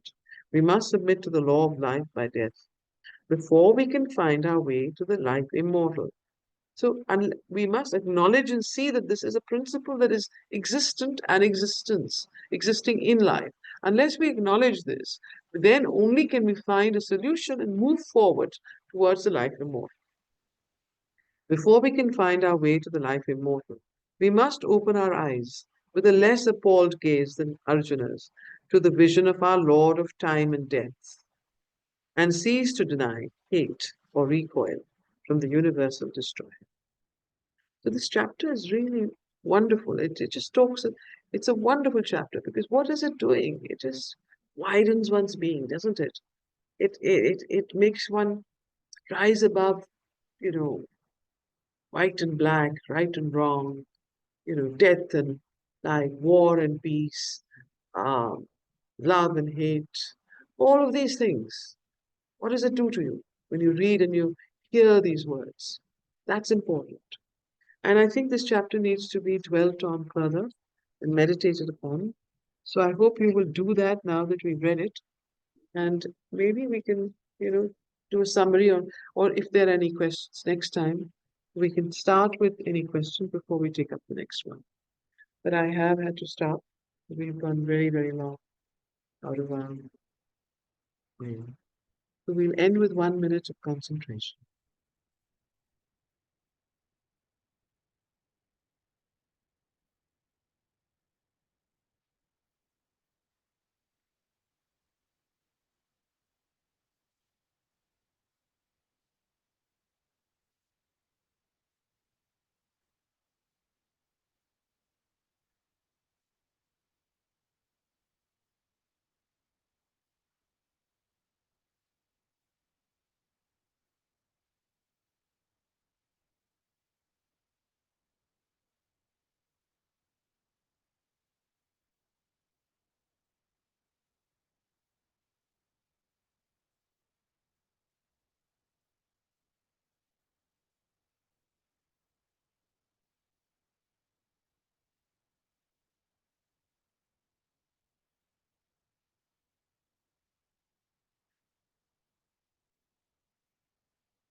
Thank you.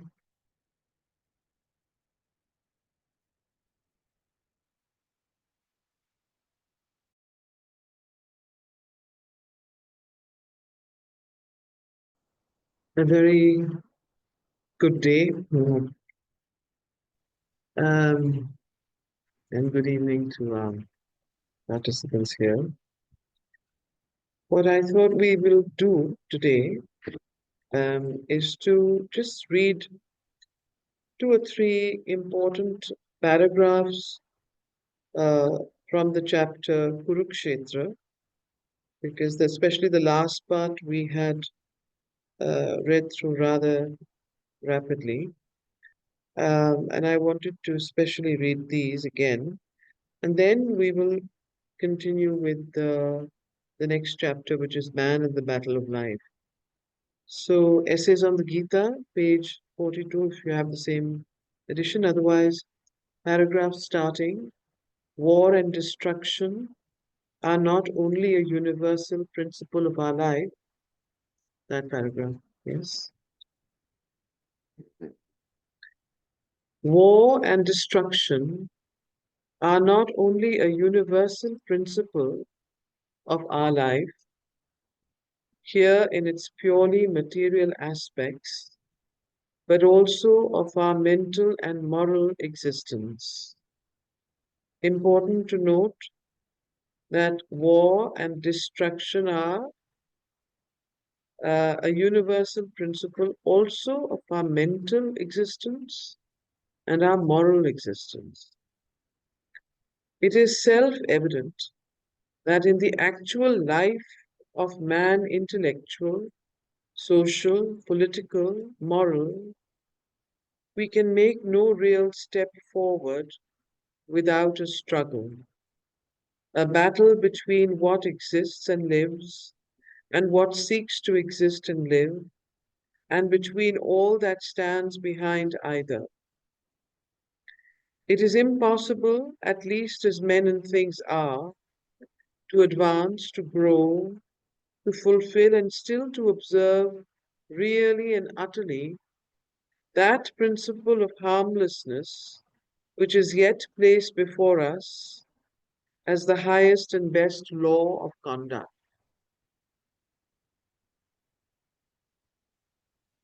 We will use only soul force and never destroy by war or any even defensive employment of physical violence. This is a question that Sri Aurobindo poses. That yes, instead of war and destruction, we will then resort only to soul force and not destroy by war and or any defensive employment of physical violence. He replies to his own rhetorical question, good, though until soul force is effective, the asuric force in men and nations trammels down, breaks, slaughters, burns, pollutes, as we see it doing today, but then at its ease and unhindered. And you have perhaps caused as much destruction of life by your abstinence as others by resort to violence. Still, you have set up an ideal which may someday, and at any rate, ought to lead up to better things. So he acknowledges the superiority of soul force. However, he also points out that soul force causes sometimes a greater destruction or as much destruction as a physical war would or a physical violence would. However, the principle is of a higher one, and therefore it may set up an ideal for future generations and future time. But at this point in human evolution, it is uh, it is not enough. Let me put it this way: it will not stand. So, but even soul force, when it is effective, destroys. So again, the same principle of destruction is also there when soul force is effective. Only those who have used it with eyes open know how much more terrible and destructive it is than the sword and the cannon. And only those who do not limit their view to the act and its immediate results can see how tremendous are its after effects, how much is eventually destroyed, and with that much, all the life that depended on it and fed upon it. Evil cannot perish without the destruction of much that lives by the evil. And it is no less destruction, even if we personally are saved the pain of a sensational act of violence. Can anyone here give me an example in history where soul force was used?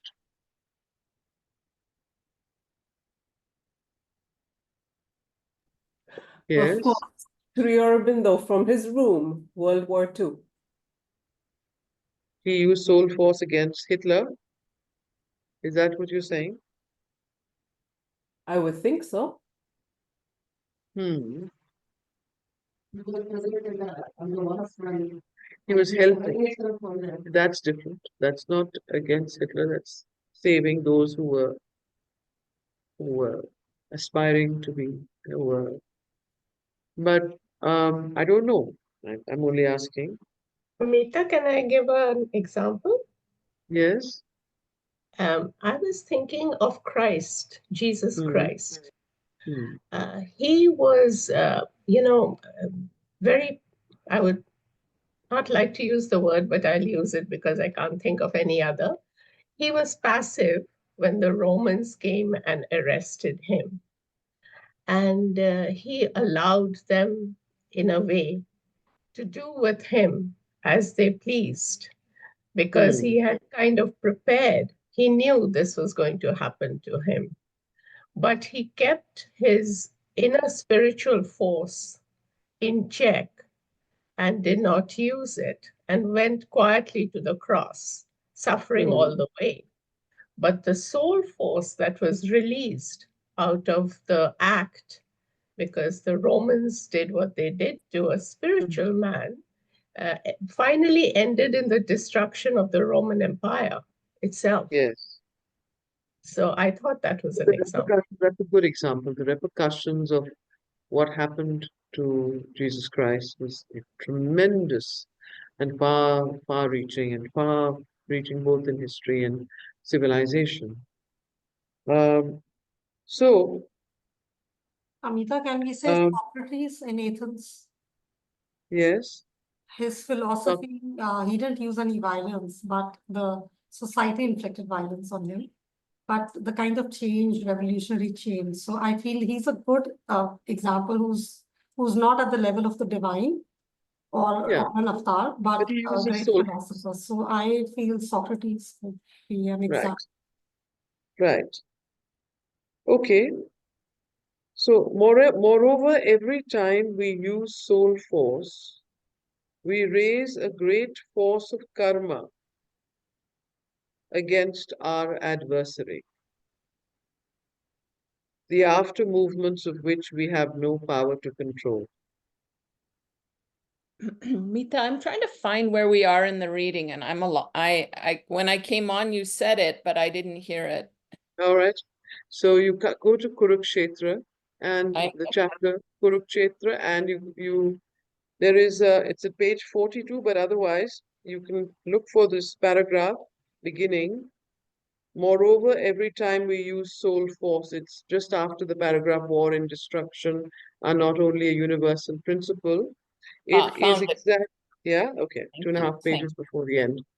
Right. thank you. Moreover, every time we use soul force, we raise a great force of karma against our adversary, the after movements of which we have no power to control. Vishishta uses soul force against the military violence of Vishwamitra, and armies of Thans and Shakas and Pallavas hurl themselves on the aggressor. Who is the aggressor that he's that he's here talking about?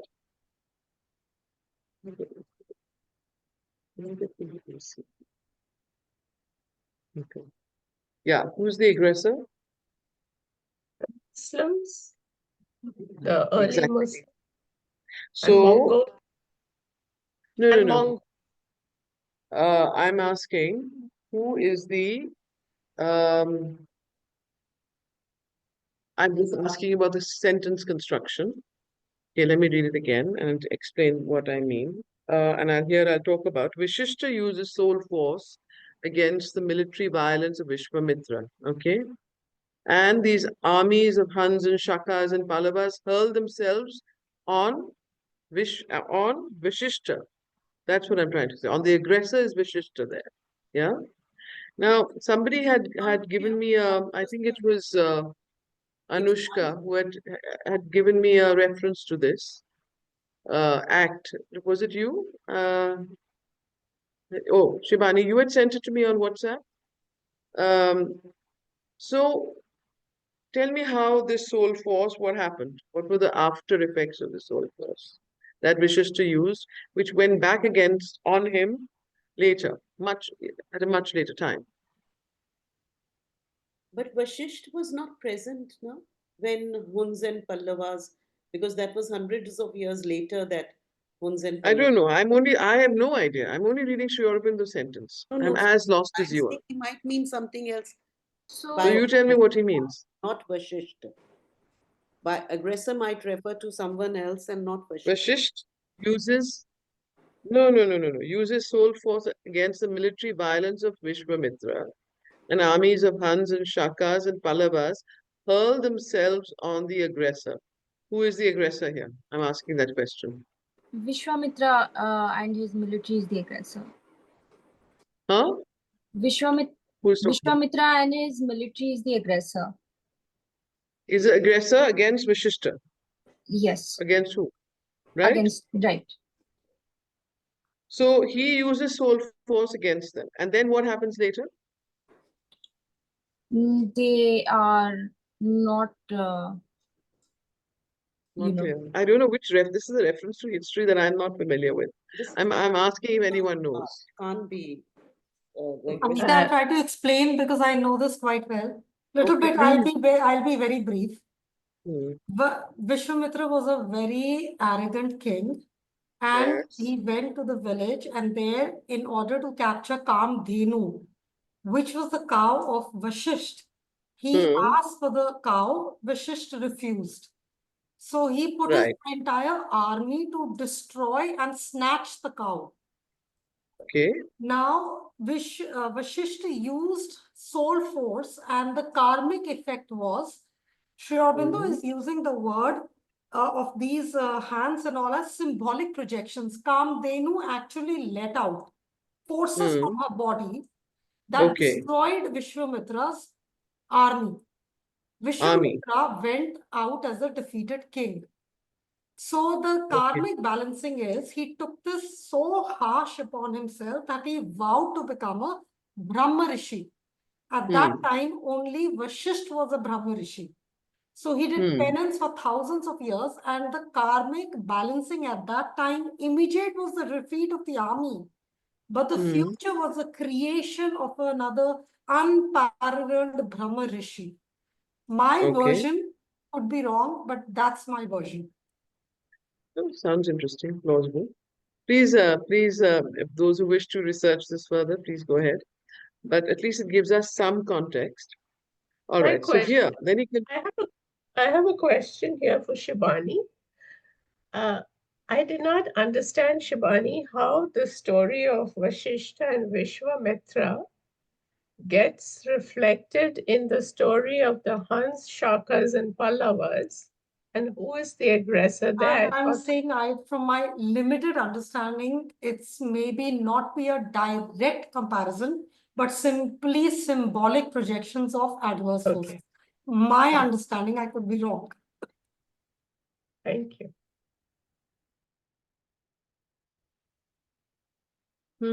Okay. All right. I also think this when he's trying to kill his sentence, uh, it seems like the Vishwamitra and the Vasishtha is separate, and then he's saying, and the armies of us, Sangha, and others also work like Hurl themselves on the aggressor. Who's the aggressor? so that their individual aggressor would be that we should find out. No, But they're saying the aggressor is Vishwamitra. Anyway, he you. knows that. The very prescience and passivity of the spiritual man. Anyway, now the summation comes. The very prescience and passivity of the spiritual man under violence and aggression awakens the tremendous forces of the world to a retributive action.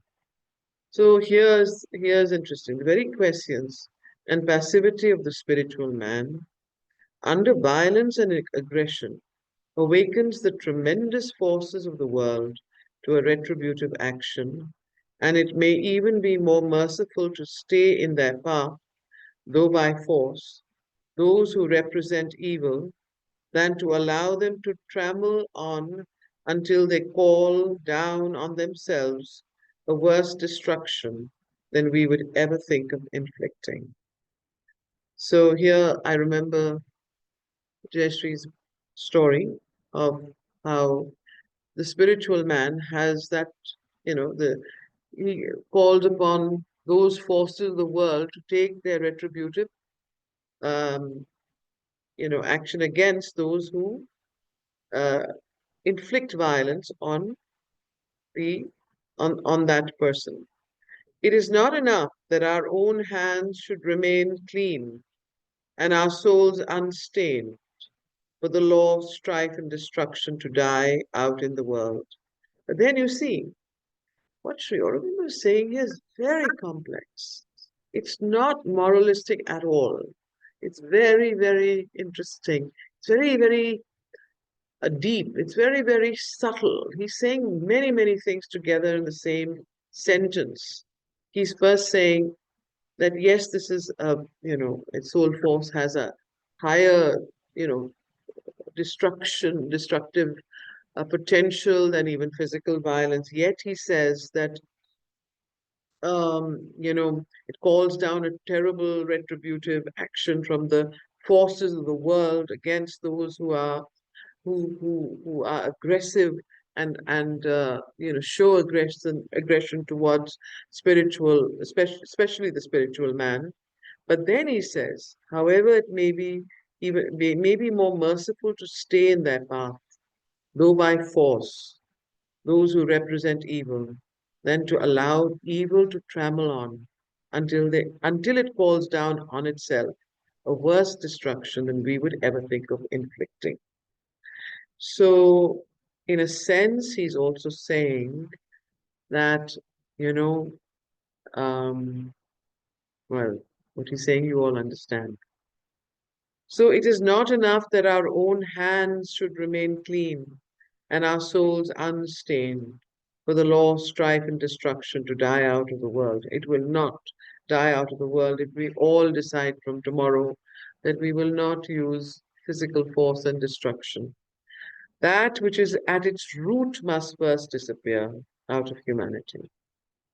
Much less will mere immobility and inertia, unwilling to use or incapable of using any kind of resistance to evil, abrogates the law. So there are different levels. One is, of course, that spiritual man, but we are not all spiritual men. Those are people of very high spiritual capacities and caliber who can do this. What about the ordinary humanity, ordinary life of men and in humanity? There he says, if we normally would go into more immobility and inertia as a response to aggression. And he says that, then he says, much less will mere immobility, inertia, unwilling to use or incapable of using any kind of resistance to evil, abrogate the law. This will certainly not abrogate the law of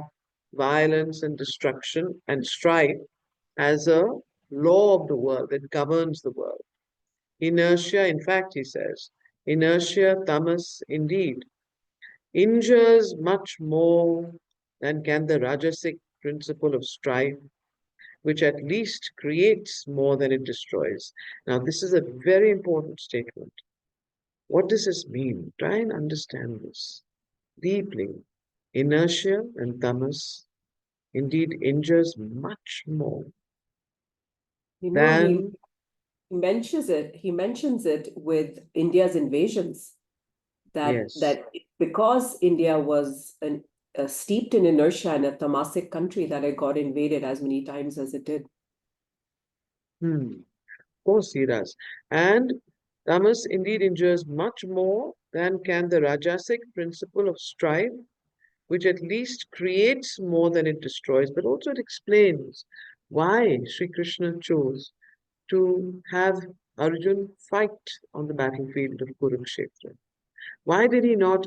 Why didn't Krishna tell Arjuna that I will use my soul force against the the uh, the Kauravas, right? Why didn't Sri Krishna tell Arjuna that don't fight? You don't have to get involved. If they are violent towards you, you don't have to get violent towards them. Keep your conscience and your morality high. Why didn't he say any of these things to Sri Krishna, to Arjuna? Why did Sri Krishna tell him fight? These are important, and here are the answers to those questions when we read these. And it's very nuanced, it's very layered, it's not at all moralistic, it's very pragmatic, it's very subtle. So, that's why I'm reading this again and again. So, it is not enough that our own hands should remain clean and our souls unstained for the law of strife and destruction to die out of the world. That which is at its root must first disappear out of humanity. And we spoke about that root last time. What was it? Division and principle of evil. Much less will mere immobility and inertia, unwilling to use or incapable of using any kind of resistance to evil, abrogate the law.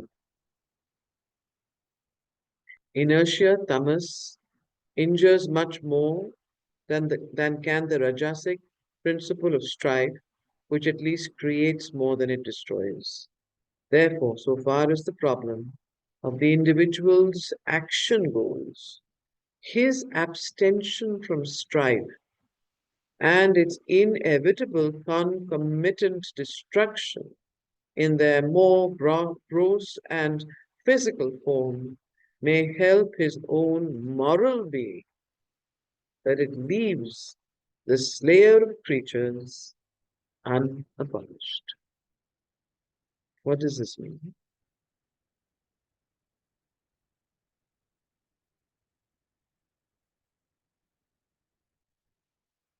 Basically, that's where I remember last week, in this might be in this law. Of course. But here, who does he mean as a slayer of creatures unabolished? Yeah. Hmm? Could be, yes. Slayer of creatures unabolished. If we use the Kurukshetra example, Hmm. if Arjuna was to stand at his moral height and with that, the player would be anabolic. So the slayer of creatures unabolished. So there are many, again, layers of meaning here. He's used the word slayer with a S, with a capital S. So it makes one wonder which slayer he's mentioning. Who is the ultimate slayer of creatures? You could see. So time is also in a slayer, is also one other slayer. But basically, what he's saying is that um, going into an individual moral high ground against violence in any form or strife in any form does not uh, diminish or dissolve that violence or strife or destruction. as one is in the world, one needs to live by the laws of the world and needs to be pragmatic enough to see what these laws are. So here, the slayer of creatures could even be a reference. I mean, if it were a historical reference, when he was writing this was World War II Hitler. Himself saying that when he talked about himself that when he left the figures to pursue his spiritual path, that his story was different than Arjuna, which he says that you mentioned it that I think it's before that. Individuals have a very different kind of following. That's a different. How to figure that out? What is your following at that time? What you have to know. Also, I've heard this example Hmm. where Mahatma Gandhi advised people during the World War II to not indulge in the war and then No, yes, he told the poor Polish people not fight against Hitler, and you know what happened to Poland after that. So anyway, that's ridiculous. He said the same thing to India. I mean, so, and it's in a way, if you put it, that he's trying to put the moral ground above, he's trying to say that, Yeah. you know, and all that. So these are all different layers of meanings. I'm just pointing out that it is a very, very, I mean, what he's saying is so,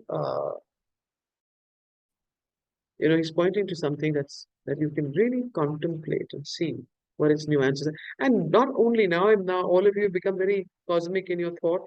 Now I'm going to go back to you as individuals.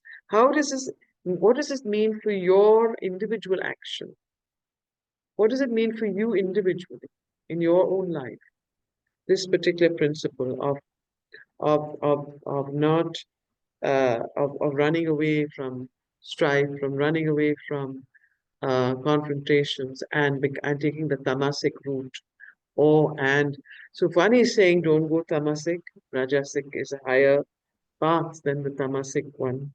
The second, he says, is don't go into a moral high ground and leave the slayer and that slayer to you in your home. So, yeah, but don't go back to that story, please. So we'll leave that story.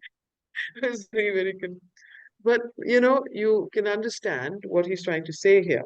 So look at these laws and principles, both for the way do you act or do you refuse to act when you are faced with situations like this?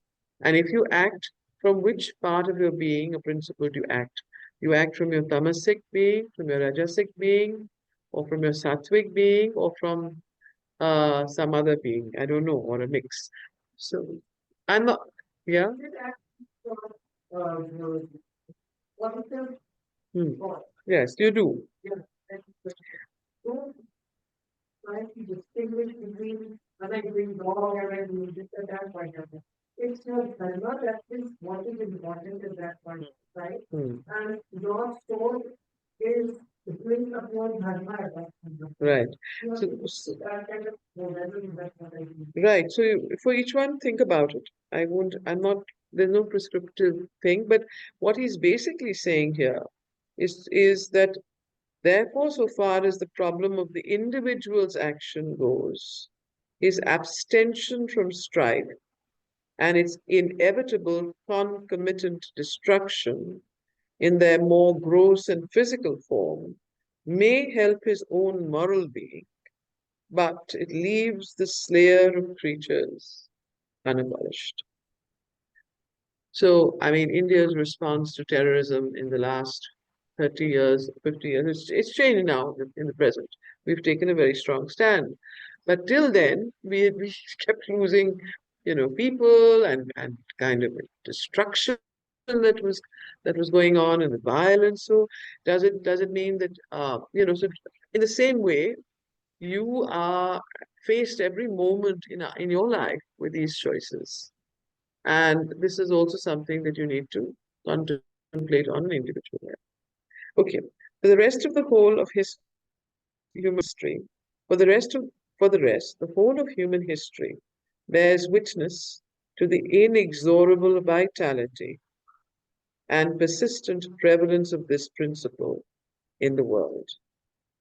So here, the whole of human history bears witness to this persistent prevalence of this principle in the world. What principle? Hmm? Not abstention of strife, but principle of it is natural that we should attempt to palliate, to lay stress on other aspects, strife and destruction. The principle of strife and destruction. Strife and destruction are not all. Then again, you know, this is Sri Aurobindo. He will never be one-sided and one focused. He will always look at all sides and then come out with a synthesis. So, for the rest, the whole of human history bears witness to the inexorable vitality and persistent prevalence of this principle in the world. It is natural that we should attempt to palliate, to lay stress on other aspects. Strife and destruction are not all, these are the other aspects. There is the saving principle of association and mutual help, as well as the force of dissociation and mutual strife, a power of love, no less than a power of egoistic self assertion, an impulse to sacrifice ourselves for others, as well as the impulse to sacrifice others to ourselves. But when we see how these have actually worked, we shall not be tempted to gloss over or to ignore the power of their opposites. Association has been worked not only for mutual help, but at the same time for defense and aggression, to strengthen us against all that attacks or resists in the struggle for life. Association itself has been a servant of war, egoism and the self-assertion of life against life. Love itself has been constantly a power of death, especially the love of good and the love of God, as embraced by the human ego, have been responsible for much strife, slaughter, and destruction. Self-sacrifice is great and noble, but at its highest, it is an acknowledgement of the law of life by death and becomes an offering on the altar of some power that demands a victim in order that the work desired may be done. The mother bird facing the animal of prey in defense of its young, the patriot dying for his country's freedom, the religious martyr or the martyr of an idea. These in the lower and the superior scale of animal life are highest examples of self-sacrifice, and it is evident to what they bear witness.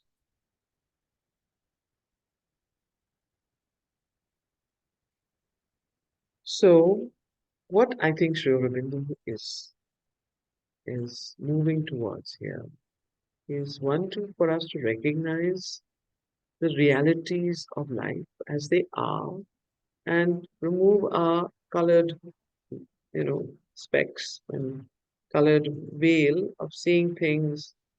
And yet he says that, um, I think what he's doing is sort of getting us, um, pushing us, pushing our minds to the limits of our minds and expanding it to be able to comprehensively hold contradictions and comprehensively hold similarities. Okay. So is that clear? Okay. So, but if we look at after results, an easy optimism becomes even less possible.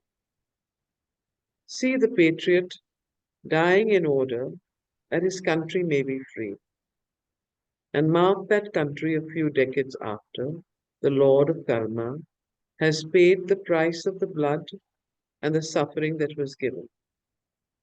You shall see it in its turn an oppressor, an exploiter, and conqueror of colony, and dependencies devouring others that it may live and succeed aggressively in life. So here the Christian martyrs as an example to this law, Look at the after results. An easy optimism becomes even less possible. See the patriot who dies in order that his country may be free. And mark the country a few decades after the Lord of Karma has paid the price of the blood and suffering that was given. You will see that which was oppressed has become the oppressor, an exploiter, and conqueror of colonies, and dependencies devouring others that it may live and succeed aggressively in life. The Christian martyrs perish in their thousands. Those who know history have seen that terrible, terrible bloodshed. Setting soul force against empire force that Christ may conquer. Now, here, a very, very interesting example. The Christian martyrs perish in their thousands, setting soul force against empire force that Christ may conquer. Christianity prevails. Soul force does triumph. Christianity does prevail, but not Christ. The victorious religion becomes a militant and dominant church, and a more fanatically persecuting power than the creed and the empire which it replaced. The very religions organize themselves into powers of mutual strife and battle, together fiercely to live. So these very religions organize themselves into powers of mutual strife and battle together fiercely to live, to grow, to possess the world. Mm.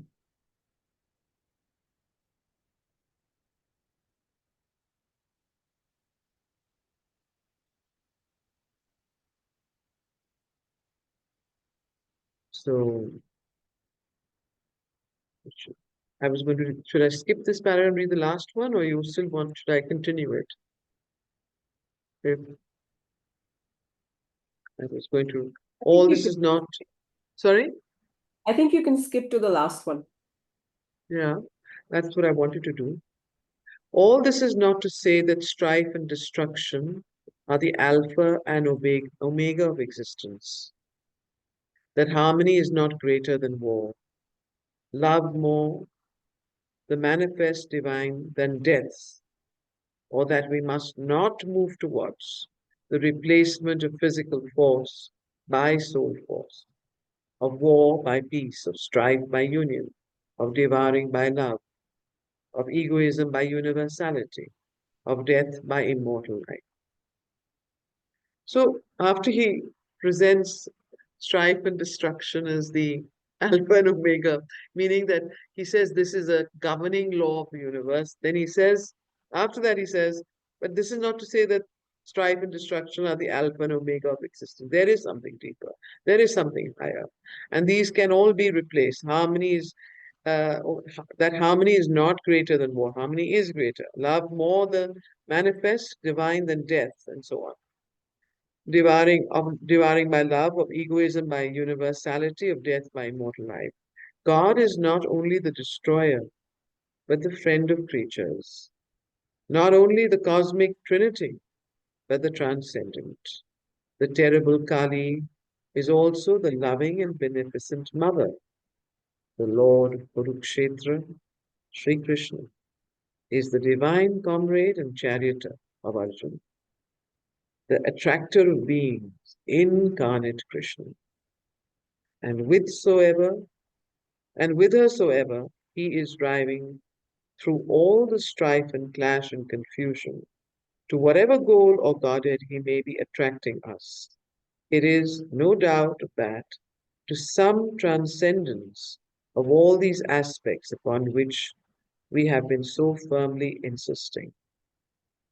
But where, how, with what kind of transcendence, under what conditions, this we have to discover. And to discover it, the first necessity is to see the world as it is, to observe and value rightly his action as it reveals itself at the start and now. Afterwards, the way and the goal will better reveal themselves. So this is very important. You see, really, the way that the whole chapter has been planned, Kurukshetra.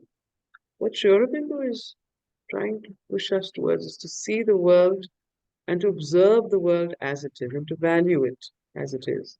And then after that, he says, and to see how Sri Krishna, as a charioteer, as the destroyer, as the comrade, as the friend, how does he? What are his actions, and what do they? What are they going towards? So he's to see the world as it is, to observe and value rightly his action as it reveals itself at the start and now. Afterwards, the way and the goal will better reveal themselves. We must acknowledge Kurukshetra. We must submit to the law of life by death before we can find our way to the life immortal. We must open our eyes with a less appalled gaze than Arjun's to the vision of our Lord of time and death, and cease to deny, hate, or recoil from the universal, and cease to deny, hate, or recoil from the universal destroyer. So there is this element in human nature that it tends to recoil, deny, and hate that which destroys, that which is the principle of destruction and strife, tends to cringe. So it says, look at life as it is first, and don't get so bored by what you see, and don't let and try and get a less appalled gaze than Arjun's to the vision of our Lord of time and death, and cease to deny, hate, or recoil from the universal destroyer. Okay. Any comments or questions? Yeah, I had a thought, Amita. Yes. As you were reading this, I was thinking that this is a lot like water flowing through a valley. That if water is stagnant, that's tamasic.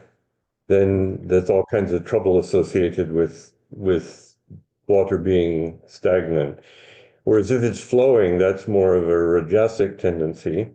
But there's action, there's activity, and as a result of that, there's life. There's also conflict involved in that, which we have to deal with. Uh, and then if we can rise to our highest self and have the spirit guide us, then we can transform our lives. That's kind of the goal. So it was that image of the water that occurred to me as you were reading. Hmm. Yes, it's interesting you talk about water because when I was reading it, I also felt it was like the ocean ebbing and flowing. I just kept feeling there's a rhythm of the ocean, which is in the verses and in the lines behind the resonance of the way that Sri Aurobindo presents this chapter, and also the idea that it's or because I'm a horse person, the trotting and cantering of a horse. Again, there's a rhythm in the movement of, of, of, of the Ashwa. So anyway, these are very interesting images. It's very because the mind needs that because he's just gone beyond the mind. He's just pushed us out of, you know, blacks and whites and grays and gone into saying, look, you get rid of and that's what Sri Krishna does with Arjuna when he stands there and he says, you get out of your shrinking, your tamasic recoil, get out of your moral high ground, get out of your all of that, So he pushes his limits. Okay. Man and the battle of life. Shall we start this chapter today? Sorry? Hmm? No, the next chapter. 6. Man in the battle of life. Which, sorry, what is almost over? Okay. Or you want to do it next time? Okay, we'll read one paragraph. Sorry? Let's start it. Okay.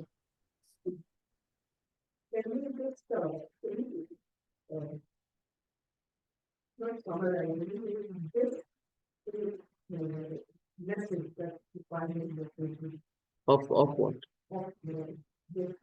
Kurukshetra? Final message. I don't know whether there are any final messages. There are a series of messages all layered, as I said earlier.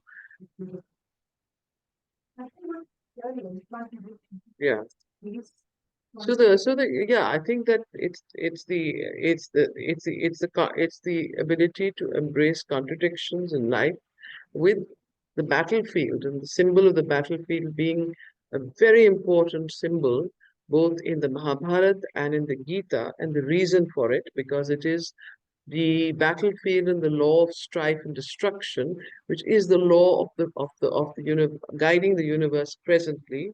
However, he does say that there are higher laws and there are other ways, but these are something that one needs to understand their repercussions, and if one uses them, not everybody can. They can be used by the spiritual man, and yet the karmic consequences of those two are sometimes far greater and more destructive, which we often don't see. And we look at it from with a lovely rose-tinted lens of, being above violence and above destruction.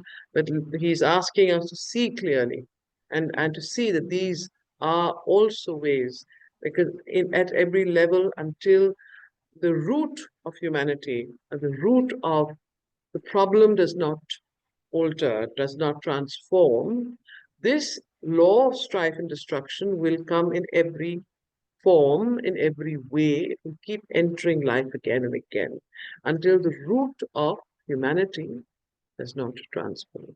So that is the message we want to say to you.